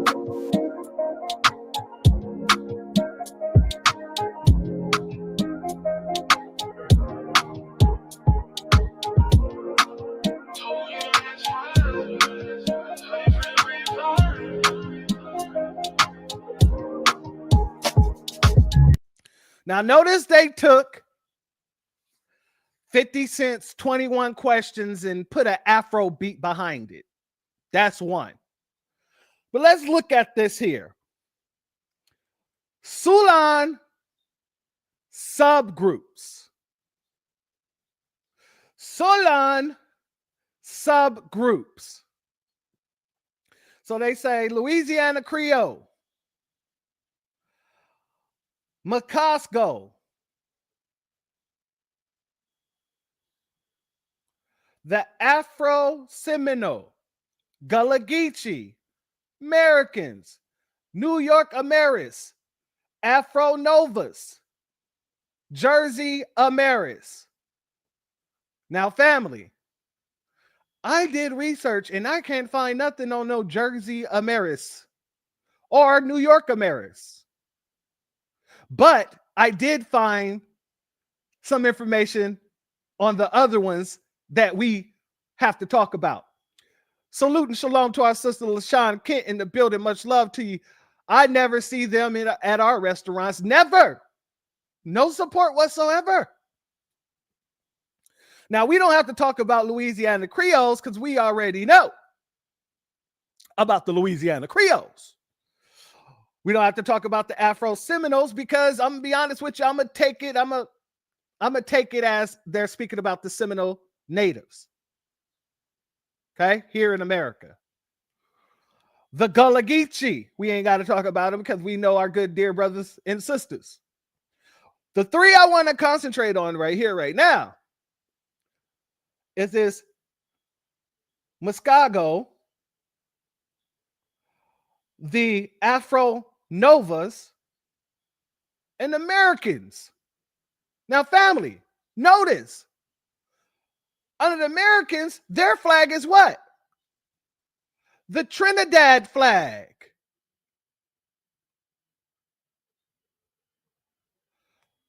Let's go back here. Let's go here, family. In the comment section, a person calls it out. That's literally the flag of Trinidad and Tobago.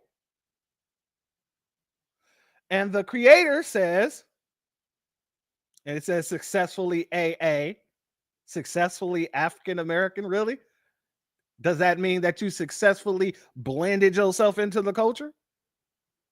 Interesting name. She says, yes, I know. Some AAs has settled there years ago. Do you see? Because we got subgroups like Trini, Liberia, Canada, Mexico. Family, ain't none of those folks foundational Black Americans, but they sure trying to pull them into being foundational Black Americans. And I'm going to talk about that in a hot second. My family was one of the founding families. It's so cool to see this, see that in this video. Yes, Black Americans, aka Americans, etc., soldiers who fought in the Civil War, that's not true, migrated to Moruga, descendants thrive to this day. So they're Morugian, not foundational Black American, or if this is in the proper terms, Sulani. But let's get to the three that I mentioned we're going to talk about. First, let's talk about this Americans.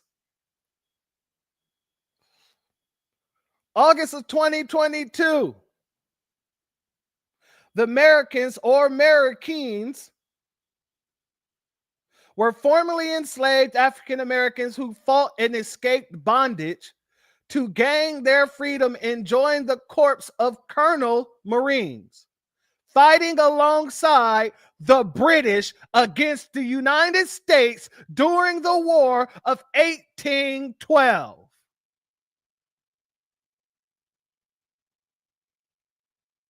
You see, family, we fought for this country, and the people that they're trying to pull into our lineage fought against the country and then was exiled after they lost.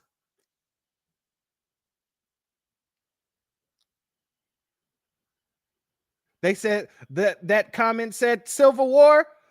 This here says the British in the War of 1812. Okay, let's move on.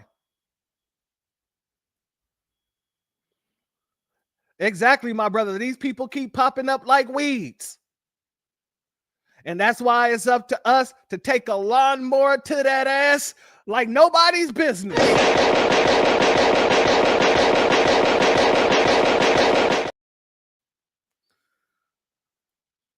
What is the meaning of Afro Nova? Afro Nova Scotians / indigenous Blacks are a distinct people who descend from free and enslaved Black planters, Black loyalists, Black refugees, Maroons, and other Black people who inhabited the original 52 land-based Black communities in that part of Makaiminka, known as Nova Scotia, Canada. These are the Drake fools. Well, not really the Drake fools. Drake at least got one. He got a Black father who's a part of the lineage. These folks all went places that already, yeah, you're gone. You had an ethnogenesis in those places already. You wasn't born here in America and moved there, so you're an FBA or a Sulani. All these groups or subgroups that they're claiming are subgroups of the Sulani have moved out of the country and had their own ethnogenesis.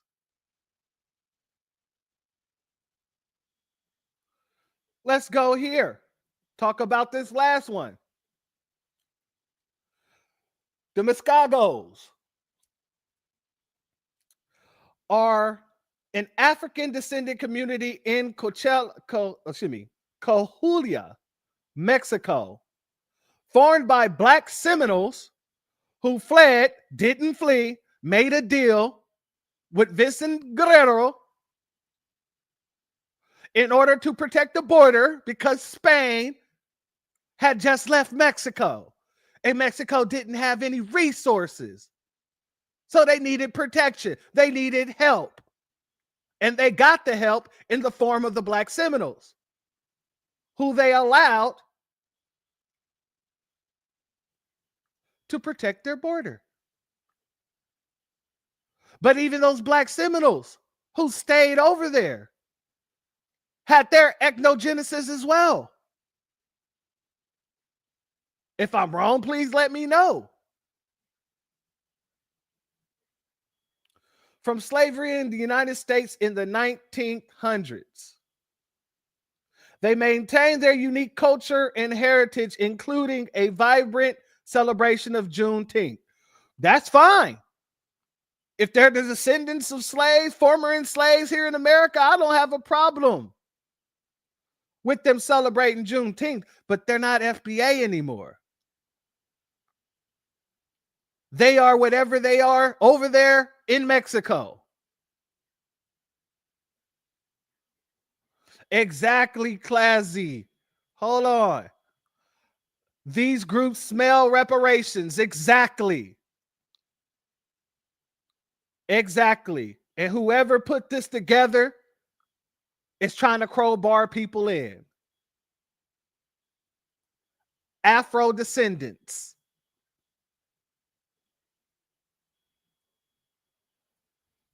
Salute to my brother Bernice Brash. I didn't even notice you in here, family. Much love to you and thank you for being here. You're not wrong, my brother. Make it plain. Absolutely. We're gonna get real plain in a second. It's gonna get as plain as it can get.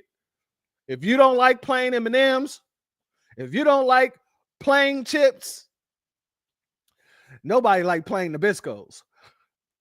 You're not gonna like this. This is about to get real plain up in here. Let me show you how plain. This is another frame from the Sexy Sulan music video. And I want y'all to tell me, I want you to tell me if you see what I see. Let's go here. Family, and I'll put it on the big screen. Can you tell me what you see? More specifically, can you tell me who you see?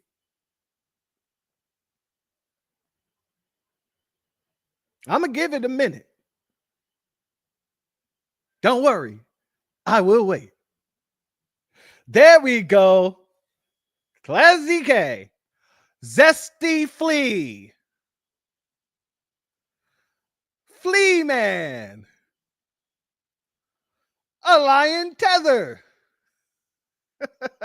A lion tether Lee. Unconscious flea bag. Conscious flea Roy. Shout out to you, family. That tether. Yeah. So if anybody's wondering if I was being hyperbolic when I said the only people that you saw on the outside of the cookout was Nabiscos, but there was tethers all throughout the cookout. This is the evidence. This is the evidence. And so then you have this man going around, and the other video that he did, I'm not going to play because it had the music in the background, but I'm going to play this one right here. This one right here must be addressed. We're going to make this simple. We're going to make this plain. We're going to make the world know how much of a liar, a scammer that Conscious Flearoy is. And every one of those scam Africans. Let's go here. Organization that was created in the mid-2010s is trying to claim ownership of a flag created in 1967. A anti-Pan-African organization is trying to claim a flag that had African symbols embedded inside of it. Don't take my word for it. Look at it. Family, I'm going to say this clear as possible. There was no African intent in the foundational Black American heritage flag. Well, the Black American heritage flag. You know, I got to put the foundational on it. But still, there was no African intent. And I'm going to prove it to you right after this tether get finished talking. Yeah. The sword in this flag symbolizes the authority and leadership of Moorish fighters from the 8th century. The 8th century that came before the plantation. You know, the plantation, the one y'all love to say y'all lineage started on? Yeah, that one. Well, according to the designers of this flag, this fig wreath represents an ancient... Real quick, before he gets to that second part, notice how he tried to take a dig at us. You know, that plantation y'all say that your history start on. No, we ain't never said our history started on a plantation whatsoever. It's just that you freaking tethers refuse to acknowledge the fact that our lineage goes deeper than the plantation before there was ever a Nabisco on this land. And we're going to get to that too. We were out here doing root work. We was out here healing each other with medicines and things like that from our herbs that are unique, and origins only starts here in America. And I'm gonna get to that too. Shout out to our brother Black Truth United for your Cash App donation, family. I appreciate your contribution as always, family, and your donation is blessed tenfold. Exactly, my sister. You saw him other himself, y'all. Negro, if you're claiming to be a foundational Black American, if you're claiming to be a Black American whose lineage ties go back to the slave fields here in America, it wouldn't be y'all. You would say where y'all say our lineage starts. You are othering yourself in the very same way you've been othering yourself before this damn song came out. So this man being in the video, that was even more sus than seeing that Haitian flag in the video and those other flags in the video. But then when you think about it, I believe that he is a Haitian, either a Haitian or a Jamaican, I forget which one. So showing the Haitian flag before the Black American flag would then make sense to me, because then right after that, the frame goes into him sitting at a table.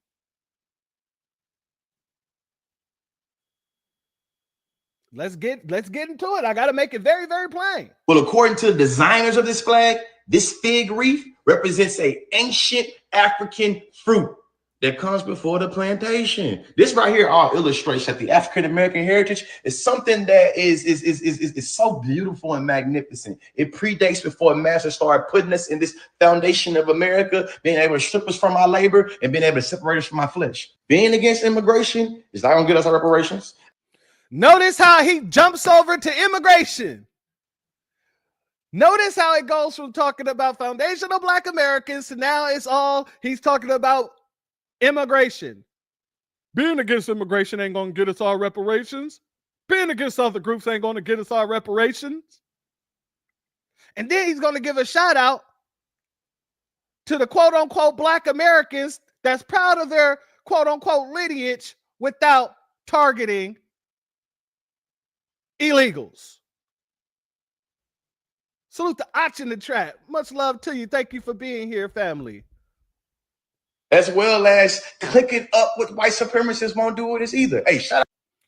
Family. Who's clicking up with white supremacists?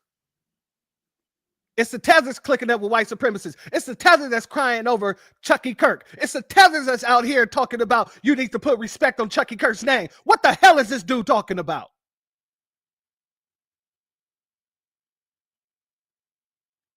And he think he's eating. But I'm about to show how much of a freaking lion capping ass, predator head ass dude he is. Out to all the Black Americans that don't have to champion mass deportation, that don't have to be a white supremacy sympathizer to be proud of their Black heritage. Shout out to all the Black Americans that ain't got to fight with immigrants to be able to affirm their Blackness. Hey, shout out to us. We out here, man. Shout out to our sister Shalonda Cole, because you said the thing, you took the words right out of my mouth. Right out of my mouth. Yeah, because you got a whole ass Hispanic girl at home. Of course you would be against it. Your wife is Hispanic.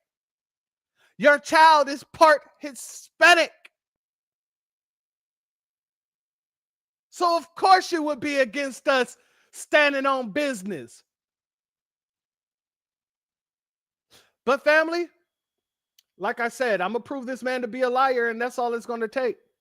Because he said the creators, right? Started on, yeah, that one. Well, according to the designers of this flag, This fig wreath represents an ancient African fruit. All right, he said, according to the designers. Well, let me introduce you to one of the designers, family. This is Melvin Charles. Shout out to him for being a designer of the flag and making sure that he discussed what the flag meant. Let's go here. The next process was for us to be able to get together, to sit down and talk about what we wanted to put in the flag. But after about 2.5 weeks, we came up with this idea to make a flag that had diagonal stripes of red and black, and to have a fig wreath circled in the center of it. A fig wreath circled in the center of it, and a blunted sword. And of course, we had to recognize that each item, we had to have some sort of explanation. And then when we looked at the blunted sword, we thought of the feeling of having pride, and also knowing that when you have a blunted sword, when you blunt it, you learn to curdle the earth. Blunted sword. Did you get that, family? The blunted sword had nothing to do with the Moors or the Moorish Empire. That didn't have nothing to do with the reason why they put the blunted sword there. The blunted sword was put there for 2 reasons. And I'll let the elder say it again. When we looked at the blunted sword, we thought of the feeling of having pride, and also knowing that when you have a blunted sword, when you blunt it, you learn to curdle the earth. And then we thought about the wreath, which we also had in the color gold, that would be for peace, prosperity, and everlasting life. Family? Family? Did he say that the wreath was for Africa? Did he say the wreath was for our connection to Africa? No, he didn't. Let's play it again. And in the color gold, that would be for peace, prosperity, and everlasting life. Peace, prosperity, and everlasting light.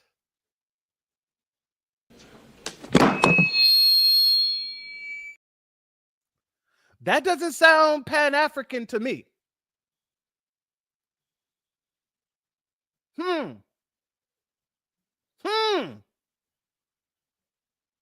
So let's let him continue, shall we? And the red would be for the rich blood we've shed for freedom, justice, and human dignity. And the color black was for the pride in our pigmentation. The inspiration, basically.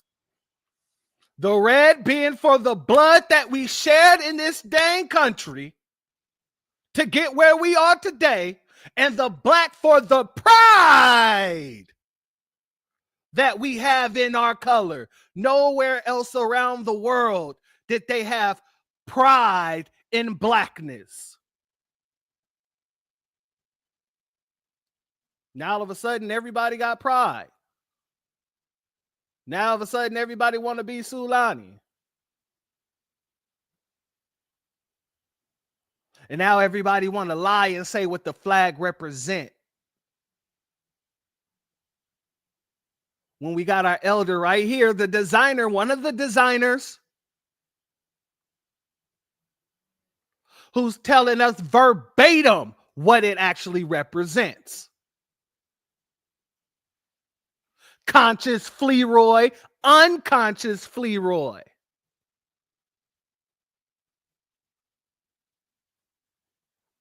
Came from as sitting down, not only sitting down and talking about it, but I would go to the library, he would go to the library. We'd both go. And we sat down and looked at all the different items. There's a thought pattern that we put into it. I mean, I think about, it was a piece of the musician in me. There's a piece of the businessman that was in me, and there was a piece of the child that's still in me. That I could stand there and wave the flag. shout out to Melvin Charles, and shout out, excuse me, family, one second.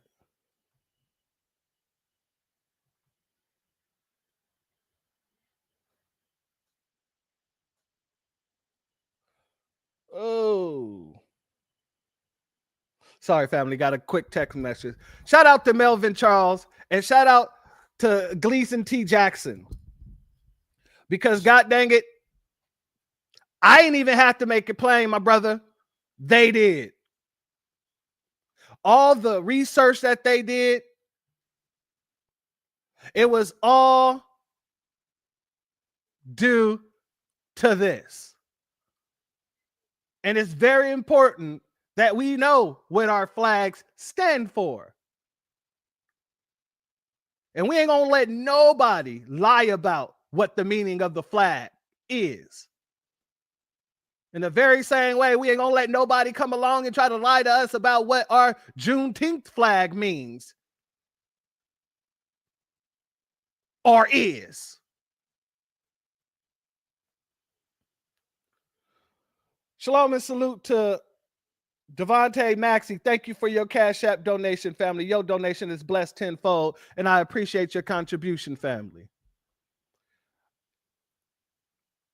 Family, they already know how we get down and how we're eliminating ourselves from other different flags and things like that. It's the American flag. It's the Black American Heritage flag. It's the FBA flag. It is Juneteenth flag. And now they got a Sulani flag.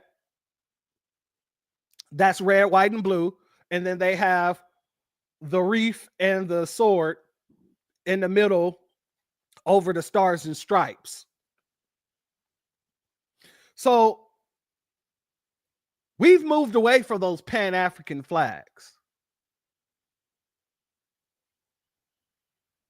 We moved away from those Pan-African flags and we took pride. We put pride on ourselves by wrapping ourselves in our flags. And they don't like it whatsoever. And shout out to our brother Taser Man again for your Cash App. I appreciate your donation, family. Your donation is blessed tenfold. And I appreciate your contribution as always, family. Family, they know this. There was this brother on the streets talking to this random woman about the Black American Heritage flag. And this woman asked him a very interesting question that shows me that they know they're being pushed out. That they know not only are they being pushed out, but we're gatekeeping, we're locking the doors. I tossed the key to Jesse. Jesse tossed the key to William. William tossed the key to Angelic. Angelic tossed the key to LaShawn. LaShawn tossed the key over to Andrea. Andrea tossed it to Bernard Brash, and we just holding on to that key.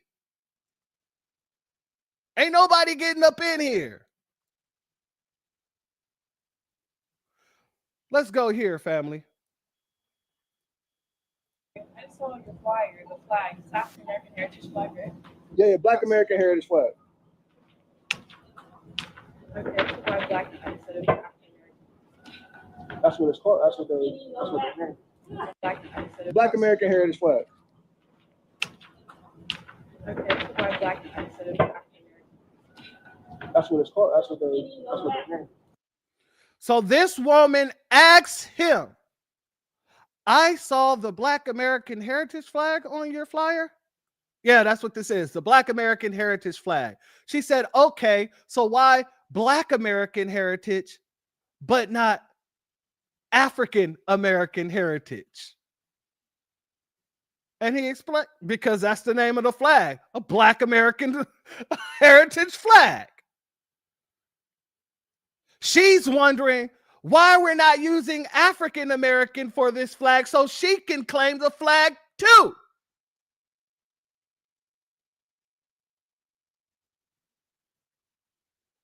They think they're smart.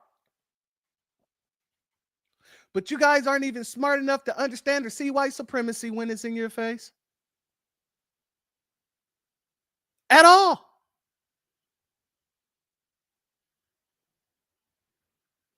We pick up on things that you will never pick up on because we've been in this system for way damn too long.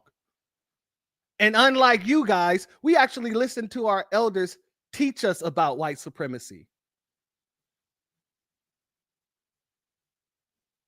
And the second that woman asked that question, I saw in her eyes, well, why y'all trying to be so exclusive?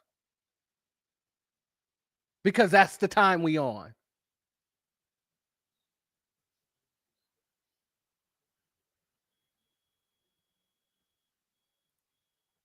Shout out to Key Prince. They labeled us African American in '88. Absolutely. And the Black American heritage flag was around way before '88.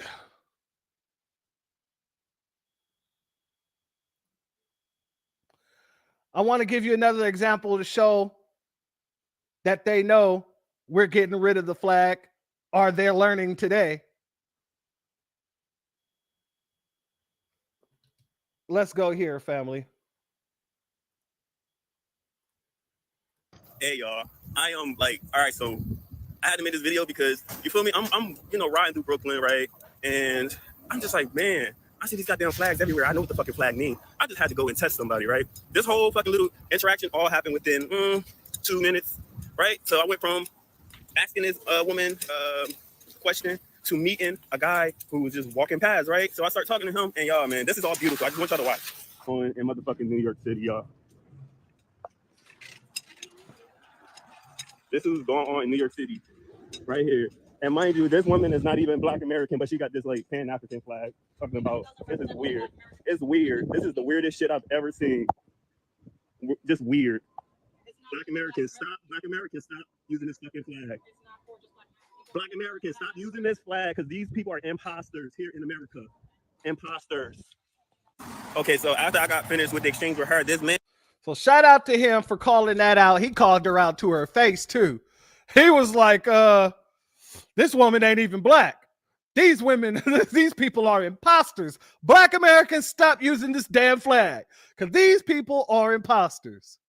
Now watch what happens when he roll up on an elder to have a conversation with him. And this guy was walking past, and I had asked him, I was like, hey, brother, I was like, can I ask you something? I said, what are you? He said, I'm gonna let y'all finish. I'm gonna let y'all see the video. On my birth certificate, it says Native American. All right, because we have non-believers out here saying that Black Americans aren't indigenous to the Americas. No, on my birth certificate, it says I'm Native American. All right, brother. Thank you. Love, man. And then me and that guy, we talked for about a good 5 minutes long after, you feel me, I turned off the video. I just didn't want to hold the phone in his face the entire time, but we just talked the entire time, man. And the guy was just like, yeah, I'm 61 years old. He said it's on his birth certificate, #1. But not only that, you feel me, he was just like, pretty much like, yeah, we from here. We from here. I was like, damn, I'm so happy you was walking past while I was like, asking that lady the question or whatever, filming that lady. But yeah, Black Americans, bro, y'all need to pay attention. We ain't no fucking Africans. Shout out to that brother, and shout out to him and to the elder that just said it simple and plain. My birth certificate, it says Native American. You see, the elders has been telling us for a long time that we're not African. And they had the proof to prove it. The proof was in the pudding. When you check many of our elders' birth certificates, if it doesn't say Negro, it'll say Native American. They wasn't using black on birth certificates yet. When I was born in '86, by that time, they had black on their birth certificate.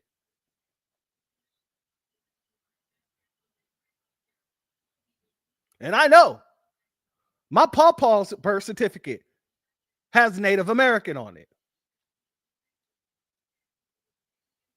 My grandmother's birth certificate has Native American on it. And she's Creole.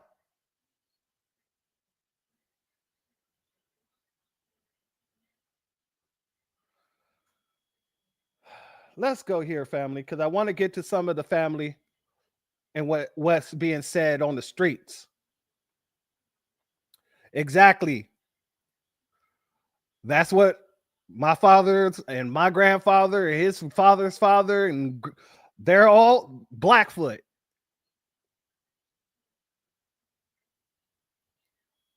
And then my grandmother, she's Creole, so she's Creole native.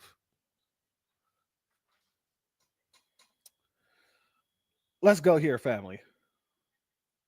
And now we get to see who is paying attention during the Drake and Kendrick beef.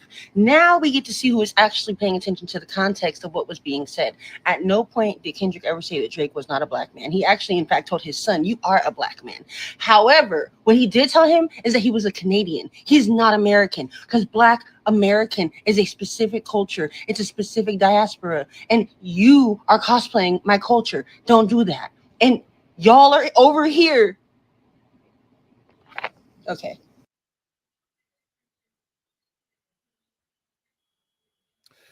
That's one. Let's get over here to my brother Brian. You know we gotta play Brian. We gotta play what his take is on this situation. A good brother of the channel. Let's go here. That song with the Sulani flag in it, right? You're wrong, bro. So this is the Sulani flag. It was created in 2022, I believe. This right here is the Sulani flag. Oh shit. This is the Sulanian flag. Sorry, try again. That's the black. Big Suitin. But I'm gonna call you Big Sutini. I ain't gonna call you the Prince of Pan Africa. I'm gonna call you the King of Pan Africa. You know what I'm saying? Now listen, Big Sutini. I fucked up. I ain't gonna even lie to you. I fucked up. I misspoke. I said it's a Sulani flag, and I should have never said that. And I should have known better. Shit, it's hard to keep up with all these goddamn Negro flags, right? It ain't bullshit. We got the FBA flag, the Black Heritage flag. I think we got Jews. It's just a lot of goddamn flags. I fucked up. People in the comments corrected me. I thank the people in the comments corrected me. I need to know, because guess what? Niggas do misspeak sometimes. I misspoke. My bad. But Big Sutini, the thing about you Pan-Africans though, y'all jealous. Y'all jealous of what's going on right now. That nobody ain't falling for that Pan-African propaganda, that Pan-African lie, and that Pan-African BS that y'all was trying to sell. It's just not gonna work, bro. It just not working. Nobody ain't trying to connect with Africa, but you niggas. Nobody ain't trying to say they African, but you niggas. Nobody ain't trying to spend money in Africa no more, but you niggas. Pan-Africanism never benefit the Black American collectively. I'm gonna be honest with you. I'm 43 years old. I'm from Mississippi, right? I never heard of Pan-Africanism till 2013. That ain't bullshit. That's some East Coast shit. I never heard of this shit, right? Never in my life. My grandparents never talked about no Africans. We talk about people on this land. But see, this is what I know about some of you Pan-Africans. Maybe not you, Big Sutini, but a lot of you Pan-African niggas I met across my life. Y'all be hiding something.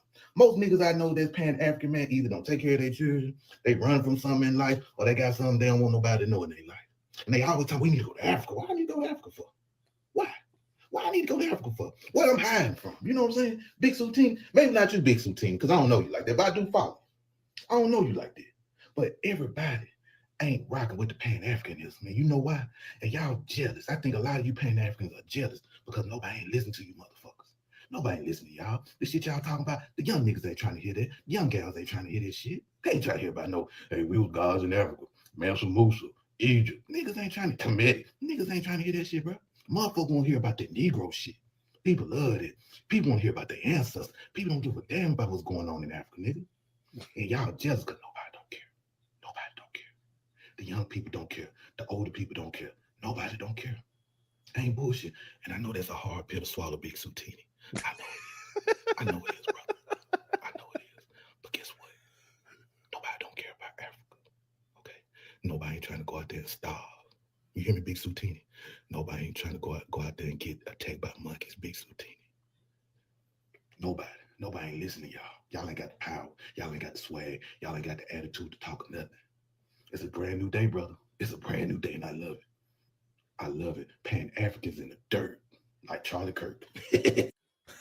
Shout out to our brother Brian Jehovah. Like I said, I had to play what he had to say on this situation because they thought they was going to come out. The scam Africans thought they was going to come out and clown from the video he made previously. Yeah, that didn't work out too well for you, did it? Let's go here, family. Yeah, if you notice, every time we are so proud about our culture, I feel like we feel bullied to have to include the other African cultures and the Jamaicans, the Haitians. We be feeling like we have to include them when we shouldn't include them in nothing about us. When realistically, they don't include Black Americans. They don't wave our flags. They don't say, "Hey, Black Americans, we rock with y'all." So yeah, if that was up to me, I would have just had nothing but Black American flags flying in the back. You know, but I'm pretty sure she feel like I got fans that's probably not Black American, so I want to show them love too. But yeah, stop doing that. 'Cause at the end of the day, they don't care about us, and they always making it seem like we're like low beneath them, and our culture is tied to Africa. And it's like, no, it's not. Y'all keep trying to make us tied to Africa to get clout off us, and it's annoying. Yeah, because they can't do it themselves. Let's go here. Y'all pissing me off so bad. Because why the fuck am I seeing Caribbeans talking about they Solon? Yo, this is embarrassing. What the fuck? Solon is something that's strictly a Black American thing. Why the fuck are you taking that and saying that that's you? And I do understand. Okay, yeah, I got that one Black American parent, and then my other one, guys. Then you're not Solon. Stop pissing me off. Stop, like I can't, like, I'm trying to defend y'all and y'all out here embarrassing people. Like I see what the fuck they be talking about. Because why the fuck y'all coming on this app saying that?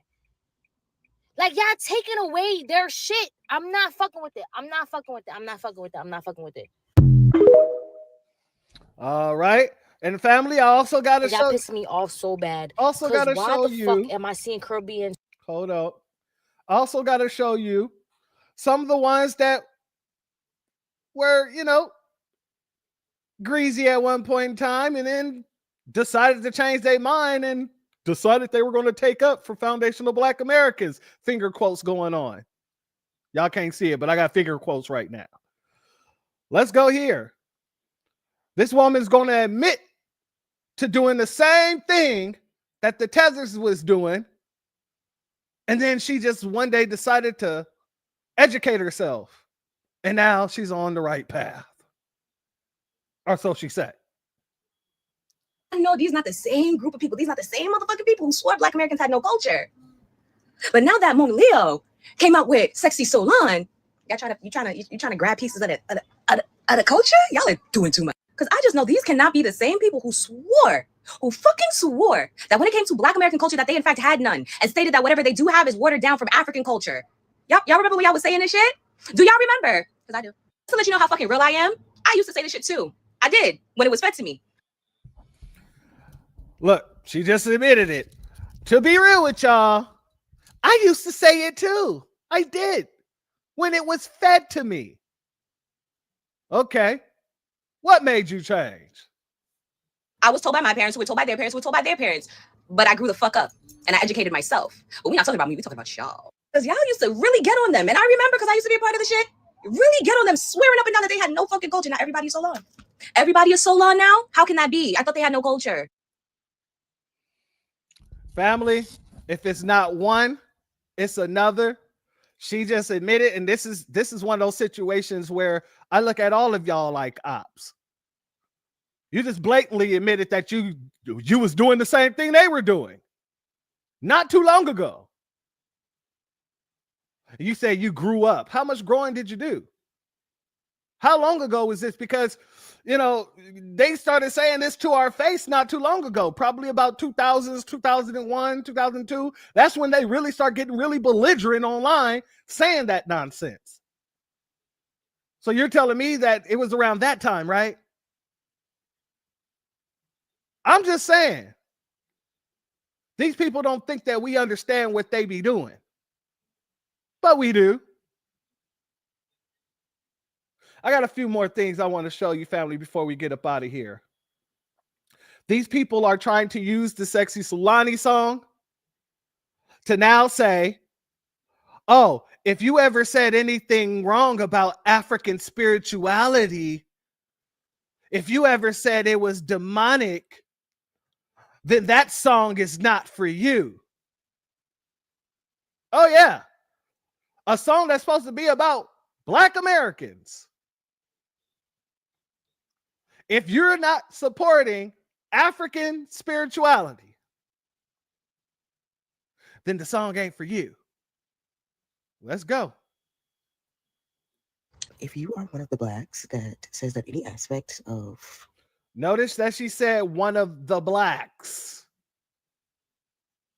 If you are one of the Blacks that says that any aspect of African spirituality is demonic, you are not sexy Sulan babes. A lot of y'all don't even realize that a lot of aspects of hoodoo is rooted in your everyday life. Y'all be in church doing hoodoo practices and don't even know it. Not putting your purse on the floor. That's hoodoo babes. If you go to your grandma's house and it has like that black gated door before the door, that's like a bunch of spirals and designs on it. That's hoodoo babes. Now notice that she keep throwing out, that's hoodoo. That's hoodoo. Okay? I want to make sure that that's noted. And instead of educating yourself and understanding that our ancestors had to hide a lot of things in plain sight, hence one of the reasons hoodoo came about, and you decide to remain ignorant and just say that everything is demonic because you lack understanding, you're not sexy Sulan. It's not very sexy Sulan of you, sister. And I love how everyone is finally kind of not catching on, I don't know if that's the word, but I guess discovering Mona Leo. And the first thing you should know about Mona Leo is she is very rooted in African spirituality. And it's a very beautiful thing. And don't be trying to come hop on the sexy Sulan train if you lack understanding and are not willing to expand your mind to things that you don't know. Because that is not very sexy Sulan. She literally says in the song, I'll probably be posted up in a crib, lighting incense. Lit bitch, I can get you touched in an instant. She starts off the song on her African spirituality shit. So I don't want to see y'all sexy Sulan. And then come Sunday, y'all saying things are demonic. It's just odd. Yeah. Let's not do that. Okay. All right. So you saw her here just try to equate hoodoo to African spirituality. It is not. It is not an equivalent, nor is it a watered down version of African spirituality. Each different part of, or each country in Africa, they have their own base systems if they're not Christian. None of the stuff that they're doing over there, we were doing over here. And we're going to get into it in a hot second. I'm going to give you some examples. But I want this sister to now say her piece. Well, this woman. I mean all disrespect when I say this. If you are a Black person that demonizes Hindu or African traditional practices, if you are a Black person that believes Christianity is the one true religion, I don't want to hear you or see you listening to Sexy Solan. That song's not for you, babe. How can you say hoodoo is demonic and then turn around and sing a song that celebrates it as if... Like, no, y'all, this one not for y'all. Okay. And let me go back here because I got to take this away. Now, let me say this to these tethers here, because that's all they are. They tethers. They're tethers. Hoodoo, as my sister Key Prince says, is American. Before any European stepped on this goddamn continent, the Aboriginal people was practicing root work. All hoodoo is root work by another name. That's it. Hoodoo also isn't a religion. That's why Christianity was merged into it, because it's not a religion. It is a system of practices in root work. And I'm not going to explain it too much because I don't want to break down our culture or our dialect, but I will give a few examples because it's very ignorant. It's very ignorant to try to conflate hoodoo or even voodoo as well. That is a distinct thing in Haiti. But hoodoo is not voodoo because voodoo is actually a spiritual system. Hoodoo is more about the practices. It isn't a religious spiritual system. It's a part of us. It's a part of our ancestors. Shalom, Zavon Scott, my brother in the building. Much love to you. Family, before a European ever touched on these continent, the land, anywhere over here, the Aboriginals was already practicing herbal medicines. Tell me if I'm lying. There are things that are literally native to these Americas that we were working with. Your cedar, your tobacco, your sassafrans, sweetgrass, mullein. All of these was used for healing, protection, fertility, ceremonies, and they can only be found here. So how would a group of people from across the goddamn globe who've never been over here get over here and all of a sudden know how to work with roots and different flowers and plants and things like that that they never seen or came in contact with? That does not make any sense.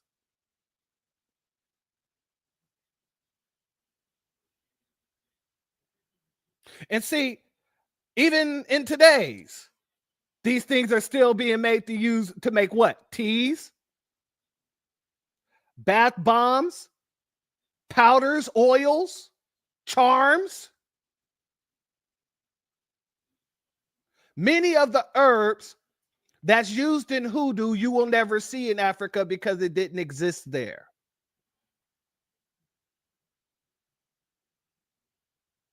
And don't believe me,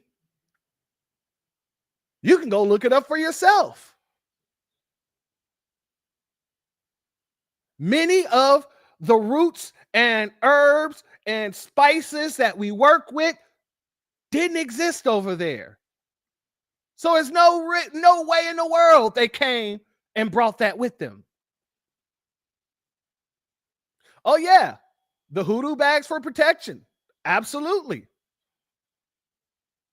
Absolutely.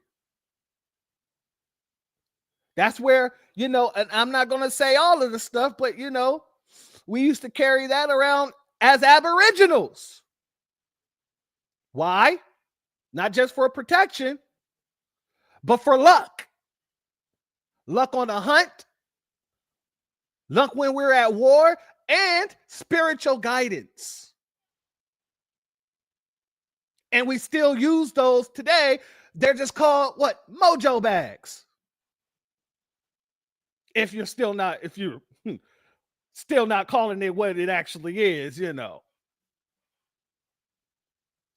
But the hoodoo bags, mojo bags, we've been dealing in this before Nabisco ever hit the scene. Another thing, people like to say, in the hoodoo practice, they collect dirt from the burial mounds and things like that. The cemeteries, they collect dirt for practices. They go to the crossroads and things like that. Yeah, we was doing that before the European got here too. And after, the burial mounds became graveyard dirt. So, There's so many things that we could discuss, but I'm not going to get too deep into it because, like I said, that's our heritage, lineage, and culture, not theirs. And it don't come from no goddamn African.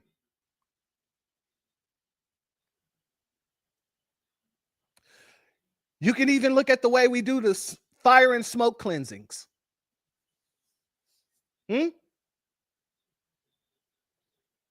None of this is African. The only thing that you can say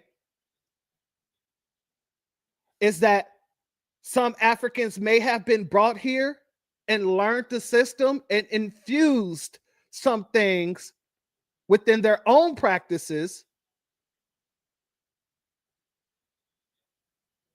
that isn't really hoodoo, but because they learned the hoodoo system and they also had their African practices, they just merged them together in the very same way we merged the Bible into our hoodoo practices. We merged our hoodoo practices into the church.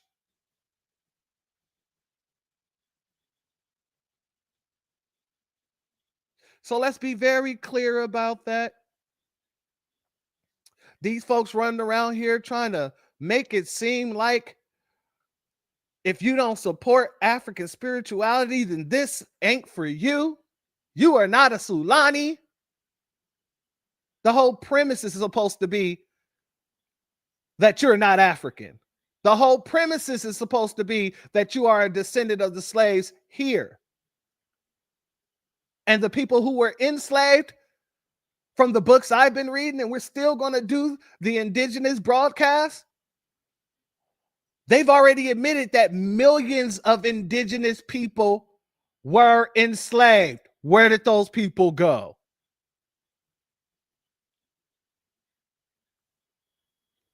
Exactly, my sister. Only 369,000 Africans came to North America during the slave trade Middle Passage. Google it. Shout out to number one Switchblade as well. Thank you for being here, family. Family, I look at this whole situation right now as a psyop. With all the stuff that's coming out, I kind of feel like it is. I kind of feel like it is. I'm not going to lie to you.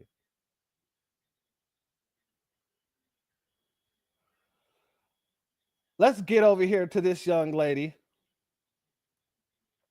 who's now trying to make the song about just basically she's saying mixed people aren't black all of a sudden. And I don't like that talk at all, because when you say mixed people aren't black, you know, Huey P. Newton is in that bunch and he's blacker than black. And he got a white grandfather some damn where. And he admits it.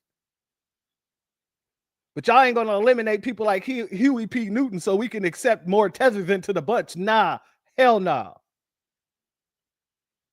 Let's go here. That's what I'm saying. Like, why can't black girls, black women have anything for them? Like, it's so many songs about the mixed girls. It's so many songs about being mixed with this and being mixed with that and all these different nationalities. Why can't y'all just leave black people alone and let black people celebrate? Go play your songs. There's so many songs that you can play for yourself. Why are you asking, can you participate in a black American? It's just so exhausting. It's just like they so obsessed. It don't matter what it is, when it is, where it is. They're just obsessed. And it's like, it needs to be let go. Just let black Americans have this, baby. Go play one of your songs, okay? They've been making thousands of them for years. Just go find a rapper, a male rapper, a female rapper. They've been rapping about y'all for years. Just go. Family, that's a damn tether.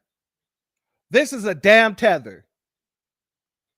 Trying to sow more discourse within the FBA community. The same way that Tether in New York was trying to talk about how women in the South can't dress. This is the same thing this woman is trying to do. If you have a lineage to the slave fields here in America, whether you are mixed or not, you're FBA. That's just what it is. They say that we're divisive. But from what I'm seeing, these folks are not just inclusive, but they're also divisive. She's trying to exclude the mixed people while including all these tethers.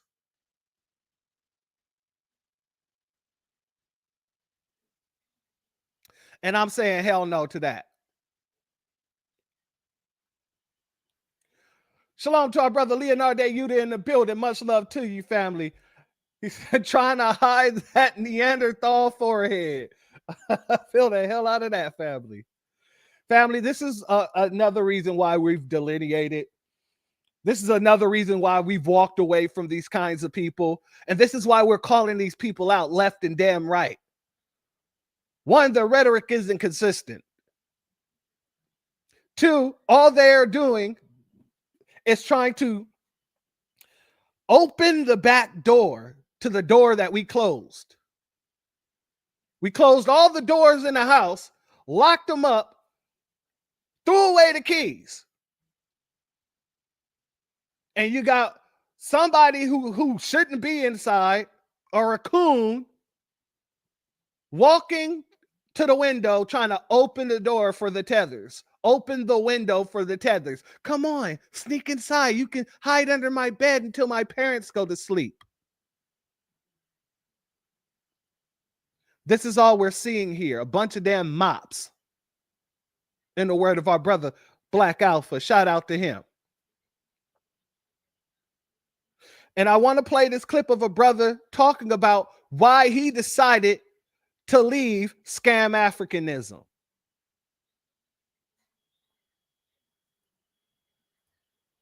I decided that I don't want to be Pan-Africanist anymore. Well, the main reason why, in my opinion, is what happened was, there's two reasons why I decided not to be a Pan-Africanist anymore. One reason why I decided not to be a Pan-Africanist is because, honestly, I'm just going to be frank with you, is because I saw what the Africans were doing to each other, to be honest with you. Like, when I started paying attention, like when I first went to Africa, I swear to God, man, I didn't know crap about, like, tribalism. I didn't know how deeply prevalent tribalism was in Africa. But now we're starting to realize the reality is people are tribal. That's it. You know, the Oromos versus the Amahara versus the Tigray versus the Oromo versus the, you know what I'm saying? Like, it's all a big ass circle, you know? I'm not trying to go there anymore in my life. I just want to be free from all that tribalism. So that's one reason why I decided not to be a Pan-Africanist anymore. And the second reason why is because after I returned back to the United States, there was a movement that I had really not that much information about when I was in Ethiopia, but I got here and I got kind of up to speed. Like, Black Americans, we are starting to call ourselves foundational Black Americans, and we have a lot of pride in our country. And exactly, I'm about to actually go right now, I swear, as soon as I finish this video, buy a big ass American flag and stick that shit right on top of my house, bro. I swear I'm gonna go buy a big ass American flag and just hang that shit around my house. But now I realize I'm not African. So that's another reason why I can't be Pan-Africanist. I'm Black, foundational Black American. I built this country. Like, everything that you see on this video belongs to me. I literally feel like now that America is my country. Belongs even more so than Caucasians, immigrants, or anything. Slavery built this country. So guess what? It's time for me to take ownership. You know what I mean? And I can't take ownership as a Pan-Africanist who believes in one Africa when I just told you that Africans don't even believe in Pan-Africanism. You know? And I started seeing how many Africans are coming to the United States, kissing white people's ass. And so it's just like a big ass shame, man. You know what Prime Minister Abiy and all those damn leaders are doing to Africa? It just makes me not want to be nowhere near it. A Pan-Africanist or any of that shit no more. You know? Excuse my language. I'm actually trying to be like I told you, man, I ain't trying to sound funny, but I think the Black Americans are going to take over. Like, I think the foundational Black Americans, like, we are the new master race. Like, we are the new master race, man, because God ordained us and anointed us. And that's why we are the chosen people in the Bible, the real ones. And all this stuff you see about World War III kick off, trust me, man, after all this shit pop off, who's going to be on charge? I guarantee you it's going to be me and my people. You'll see? All right, guys, you have a blessed day. You know what I'm saying? Shout out to that brother for at least being honest. You know, he admitted that he was a Pan-African. He admitted that he was in Africa. He admitted that he had traveled throughout Africa. And he's seen all the different people that he said are one being two and three and 4, 5, and 6, 7, 8, 9, 10, 11, 12, all the way out. And he realized that that narrative that he was pushing was false. See, I don't have a problem with somebody coming to terms that what he believed in was wrong. So salute to him. And I really appreciate the fact that he woke up once he realized that this is his damn land. We built this brick by brick. And there is nobody on this land that has more ownership to it than we do. Not the freaking Siberian, Putin's Mexicans, not no dang illegals, and not the Nabisco. Us. And it's a good time too. Because you got them folks running around saying stuff like this.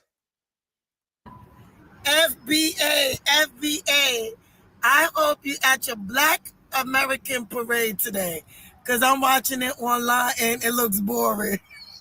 I'm sorry, it just looks,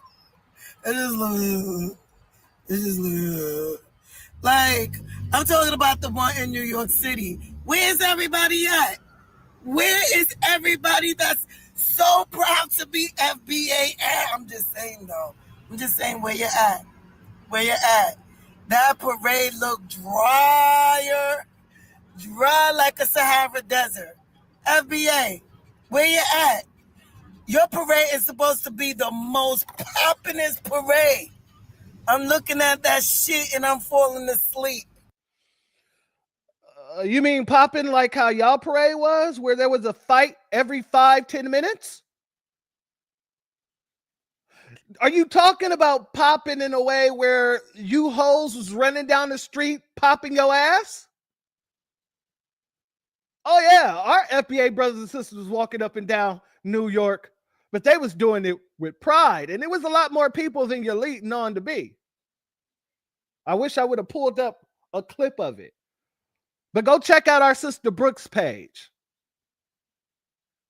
I'm sure my Sister Brooke, she done detailed it, because I seen a picture of her holding up the American flags and the FBA flag in a American style, what is that, American flag dress. It was popping. Shout out to her. So y'all think just because y'all have all these different tethers, because there's a lot of tethers, Caribbeans, tethers, and all these other foreigners, to be more specific, in the New York area compiled up like that, and y'all was able to pull a lot more people. Honestly, if the event was set up in the way that I would have liked it, I guarantee you most of us would have traveled out there. But this was a last minute situation. So the people who showed up, and shout out to them for showing up. Exactly, Sean. If you're not shaking ass, it's boring to them. Because they come from degeneracy. It's held in Harlem every year. Much love to you. I know that most of the folks that I've been talking to about it told me that it was such last notice that they couldn't get there, and they're in New York. So I don't know how it's did the dates change or anything like that, my sister? Like, I just need a little bit more information on that, because I'm not in New York. I need people from the NY to let us know what's going on.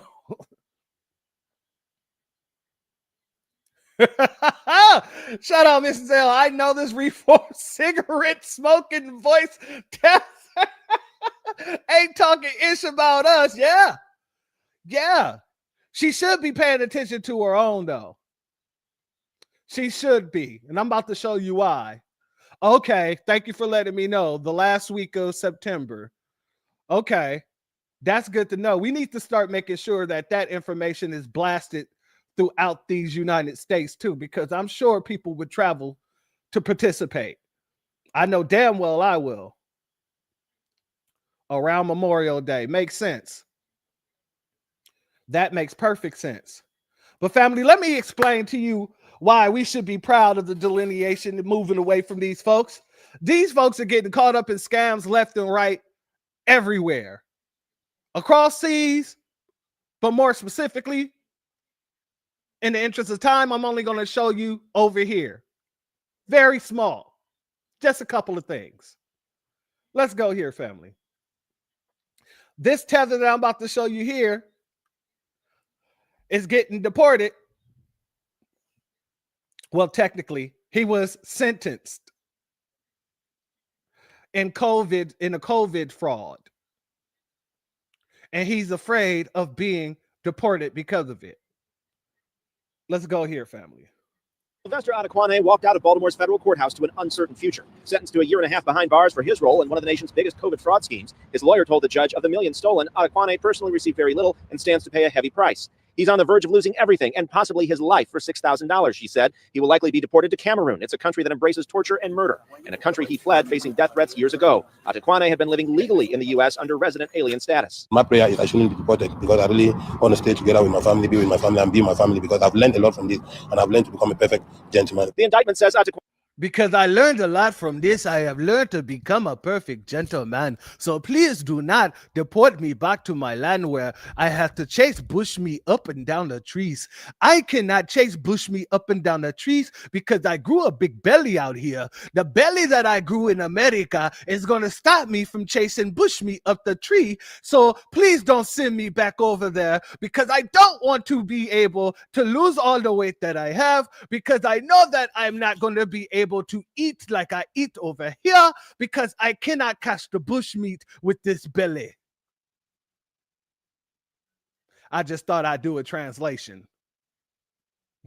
Adequane and 2 other defendants obtained Social Security numbers and birth dates of unwitting victims, then applied for unemployment benefits at the height of the pandemic. The benefits would come in prepaid debit cards. They would often be mailed to vacant apartments the defendants could access. Video shows Adequane using the cards to obtain money from ATMs. Are you sorry for what happened overall? I know you did say you wish you'd never done this. Yeah, I'm so sorry about it. I'm so sorry about it. Federal prosecutors say he defrauded one victim. He ain't sorry about nothing. He's sorry he got caught. He's stealing people's socials, using it to get Social Security. Oh, could that be how, that other tether, Ian, got his Social Security card? I digress. He's sorry that he got caught.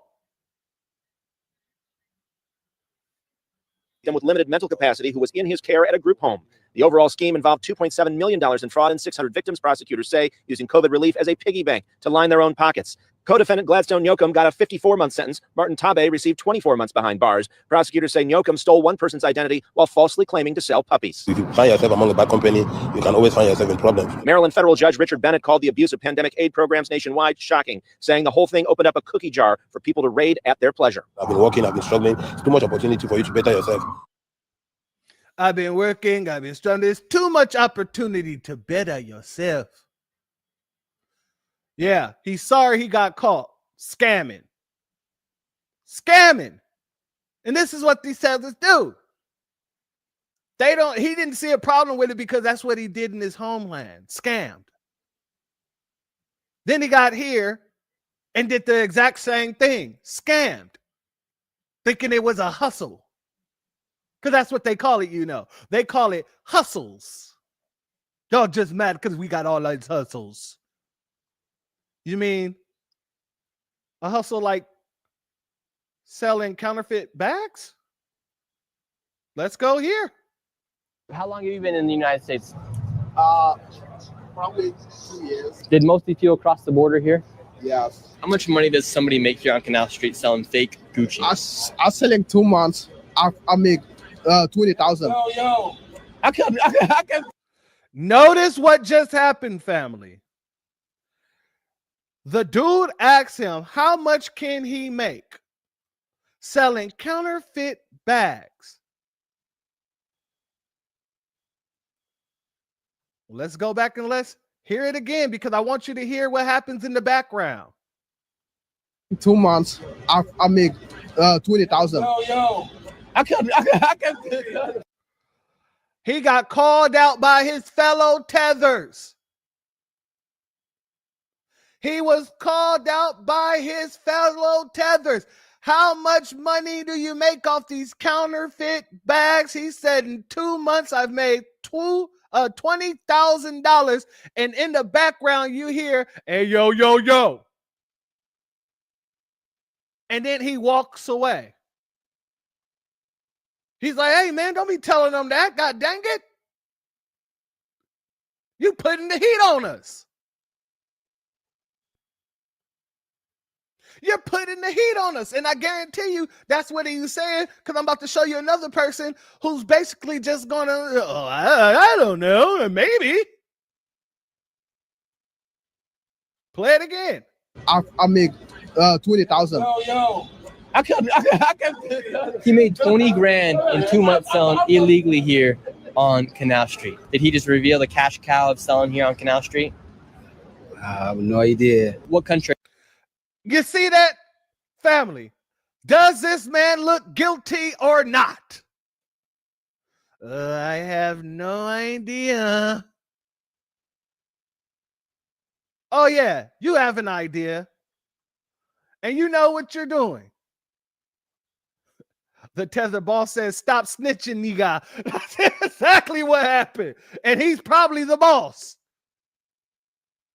This is probably the boss. That's in New York near Canal Street. Exactly. That's exactly where they are. Making 20,000 every 2 months, apparently. But ICE not snatching them. They might just get wind after this video. I'm just letting you know. More than likely, they're going to get a little wind. Blame my fingers for that. I said bushmeat bags to help transport bushmeat safely. Oh, Jesus Christ. Yes. The NYPD arrest them and the judge let them out the next day. I guess that's how they're able to make $20K every 2 months. Well, at least that guy. What country are you from? Me? From Ghana. What's the most amount of money you ever made here on Canal Street? I'm making a lot of money this Canal City. And how much money do you make every day selling here on Canal Street? For one day, 500. How long have you been? Family, you got one guy saying in 2 months he's making 20,000, and he said the other guy said for one day he's making about 500. Let's run that back. 500. How long have you been in the United States? For one day, 500. How long have you? So yeah, it's good we stand far away from these people. Far away. And family, do you know these very same people who said we ain't got no lineage, no culture, no heritage, everything is a watered down version of their stuff? Do you know these folks are now running around talking about Tutnese comes from them too? Or come from the Caribbean? Let's go here.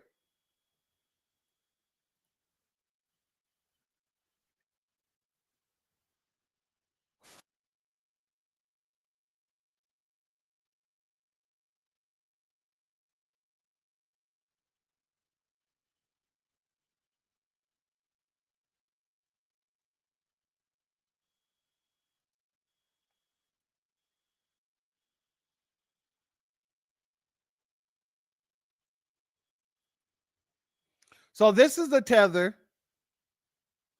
that has, hold on, family. Hold on, family. Let me know if you can hear me, family. Testing, testing. Toss a 1 in the chat if you hear me. Toss a 2 if you don't.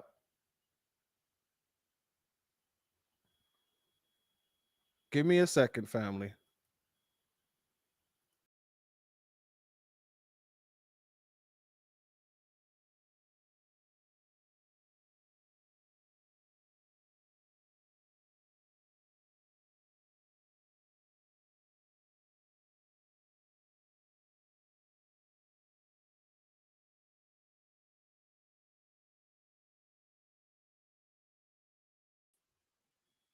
All right. Can y'all hear me now? Okay, we got some ones. All right. They messing with the service. They ain't want nobody knowing. Anyway, this kid right here, this dude's been going around here saying that he's teaching Tutnese to people who wants to learn it. And he's a tether, by the way, who isn't speaking Tutnese. But he's telling people that he's teaching them. It's another scammer.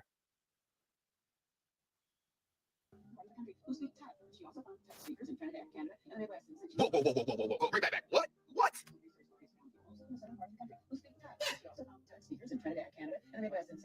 Here you go, fat ass. The origin started right here in the Americas, in the United States, by Black Americans. The language was developed by the enslaved people in the southern United States. You dumbass. So if anybody else know the language because they learned it and traveled out. What? You're in Trinidad? Wow. No, disrespectful. Try to strip me from my ancestors and threaten to take my top down. It's just funny to sit here on the internet in real time in 2025 and watch everybody in the world mimic Black American and Black American culture while thinking they are Black American. You niggas are lost. You niggas are lost. You niggas have identity crisis. Y'all have an identity crisis. These are immigrant children thinking that they are Black American or African American. These people are lost. Why are you guys so obsessed with Black Americans? You're not one of us, my guy. Your ancestors is not from this lineage. You are from St. Lucia, my guy. Your parents are St. Lucian, my guy. Just because you're born in America doesn't mean you are the fabric of the cloth. Doesn't mean that you are of the soil. That's what y'all don't understand. Y'all not American. Y'all not American. Y'all are U.S. citizens. Sorry. But yeah, stay obsessed, my guy. Continue to keep on posting content about Black Americans, about Tutnese, you feel me, a Black American fucking language. Keep on doing it. Keep on looking like a damn obsessed immigrant online. Family, I'm happy about delineation because we've been able to dismantle so many systems by just saying no. By just saying no. And they thought it was just online, but to be honest with you, more and more people are finding out every day that we're not just online. More and more of them are finding this out. I got to give a shout out to this sister right here that I'm about to play in closing, because this sister got ran up on in the bank by a tether, and she let her know about herself. But I said both of your gingers stink, you corroded booty hole, baggy-eyed bastard, you. You heard what the fuck I said. You can't argue with me, bitch. Talking about I'm on you. The only thing on you is them fucking flies and fungus, you funky motherfucker. Don't talk to me like that, you filthy, funky, stinky motherfucker, you. How the fuck your feet stink with Crocs on? It's air going in, bitch. Fuck you. I don't give a fuck about you, you funky, handsome, pretty bitch. You funky, you confused sexuality, you X-quiet chromosome having bitch. Fuck you. You smell corroded. Like I said, you smell like dirty pennies, bitch. Fuck you talking about? I don't give a fuck about you. I don't give a fuck. You look like him and her. You're a they. You're a them. You a group of motherfuckers. You ugly, stinky, funky motherfucker, you. Family, she said you look like him and her. You are a they. You're a group of motherfuckers. Don't tell me FBA don't be roasted. God dang it. The best in the league when we do it. We running that back. I said what I said. Both of your gingers stink, you corroded booty hole, baggy-eyed bastard, you. You heard what the fuck I said. You can't argue with me, bitch. Talking about I'm on you. The only thing on you is them fucking flies and fungus, you funky motherfucker. Don't talk to me like that, you filthy, funky, stinky motherfucker, you. How the fuck your feet stink with Crocs on? It's air going in, bitch. Fuck you. I don't give a fuck about you, you funky, handsome, pretty bitch. You funky, you confused sexuality, you X-quiet chromosome having bitch. Fuck you. You smell corroded. Like I said, you smell like dirty pennies, bitch. Fuck you talking about? I don't give a fuck about you. I don't give a fuck. You look like him and her. You're a they. You're a them. You a group of motherfuckers. You ugly, stinky, funky motherfucker. You. Oh, family. I hope that gave you just as big of a laugh as it gave me. I don't give a damn. She said, only thing growing out of you is stinking fungus. She said, why your stink feet? You're wearing Crocs. There's air going through the motherfuckers. Man. Oh, shout out to that sister for holding it down and making it play.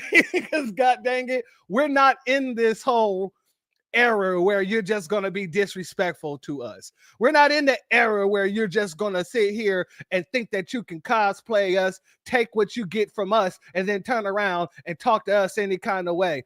We're not in that era. Y'all, that was old school. Y'all should have been here a long time ago if you wanted that era.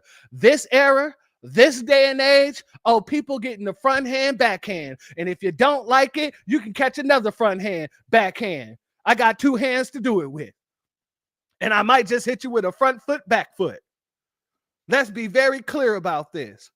So whether it comes down to these Nabiscos out here trying to talk about black culture, don't bring your black culture to our churches, and looking like a damn hypocritical fool, or whether it's the government shutting down because they can agree to honor a racist bigot like Charlie Kirk, but they can't agree to put more money in illegals' pockets or for resources for illegals, or whether it's this Sulani situation that I'm starting to really feel is a psyop, all because everything that I showed you here today isn't just coincidental, especially with Keith Lee being in that whole, not Keith Lee, excuse me, unconscious Fleroy being in the video and then being one of the video's biggest supporter. And now he's out here waving the Sulani flag as if he's been banging it since his first day on TikTok, when that is absolutely false. It doesn't matter what the situation is. It's getting called out. It's getting addressed.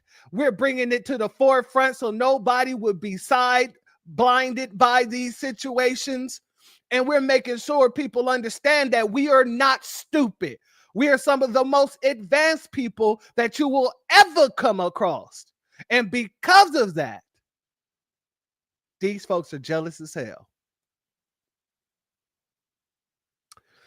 With that being said, family, if you're not subscribed, go ahead, hit that subscribe button along with the notification bell so you can be notified whenever videos like this drop.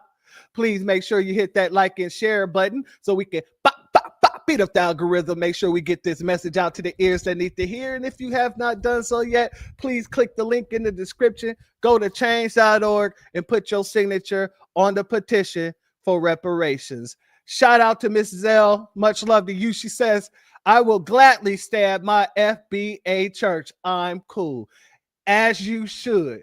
Because trust me when I say, there's a lot of demonic stuff going on in those Nabisco churches right now, especially when it comes down to the AI system that they're putting into the churches. I saw a clip earlier today where they had a whole damn video of the different disciples and Christ in AI telling you, and they're all Nabiscos, telling you why they were killed and what you should be doing about it. Yeah, family, they didn't allow technology into the church in a whole new way. And that's going to be their downfall. Well, actually, their downfall was their downfall. You know, their shitty ways has been their downfall. But the church, they're going to lose a lot of people in that Nabisco church once they really start realizing what's going on. Shout out to my sister Mia Kim. She said, I'm still laughing. Yeah, you know what?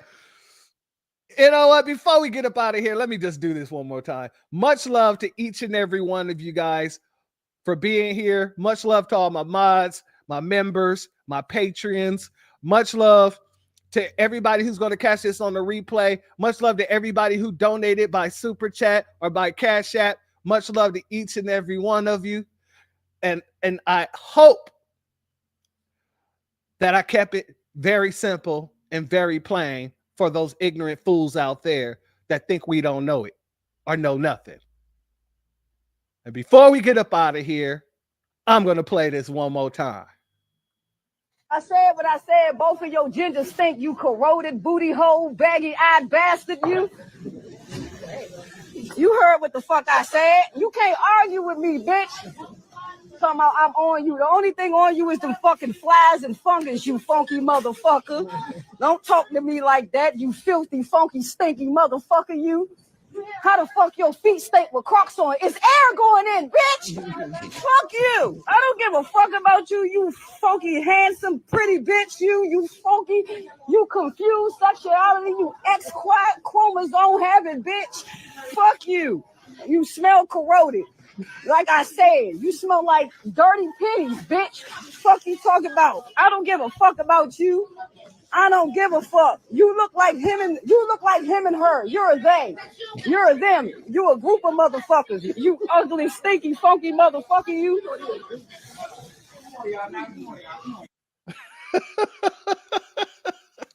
I don't give a damn. That right there is going down in history. That roast is going down in history, and I'm going to make sure that it does. I'm about to clip this and put that everywhere because this woman went off in only a way that an FBA can do. But with that being said, family, salute to the family. Salute to the chat. We out of here. The doors of the church are now closed. Peace, family. My grandfather built this country, man. He fought wars for it. And most places he went wouldn't let him sit down and get a cup of coffee. I can't even catch a cab in New York. You know, it doesn't matter how many degrees I get. All you people see is color. Your grandfather was an immigrant. You're American. My grandfather was born here, Duke. And you people still look at me as just another nigga. I know that the government, whatever can't stand us black people, he doing everything in the world to make black man be extinct. But I'm going to tell you one thing, us black people going to survive. So fuck everybody. I'm out.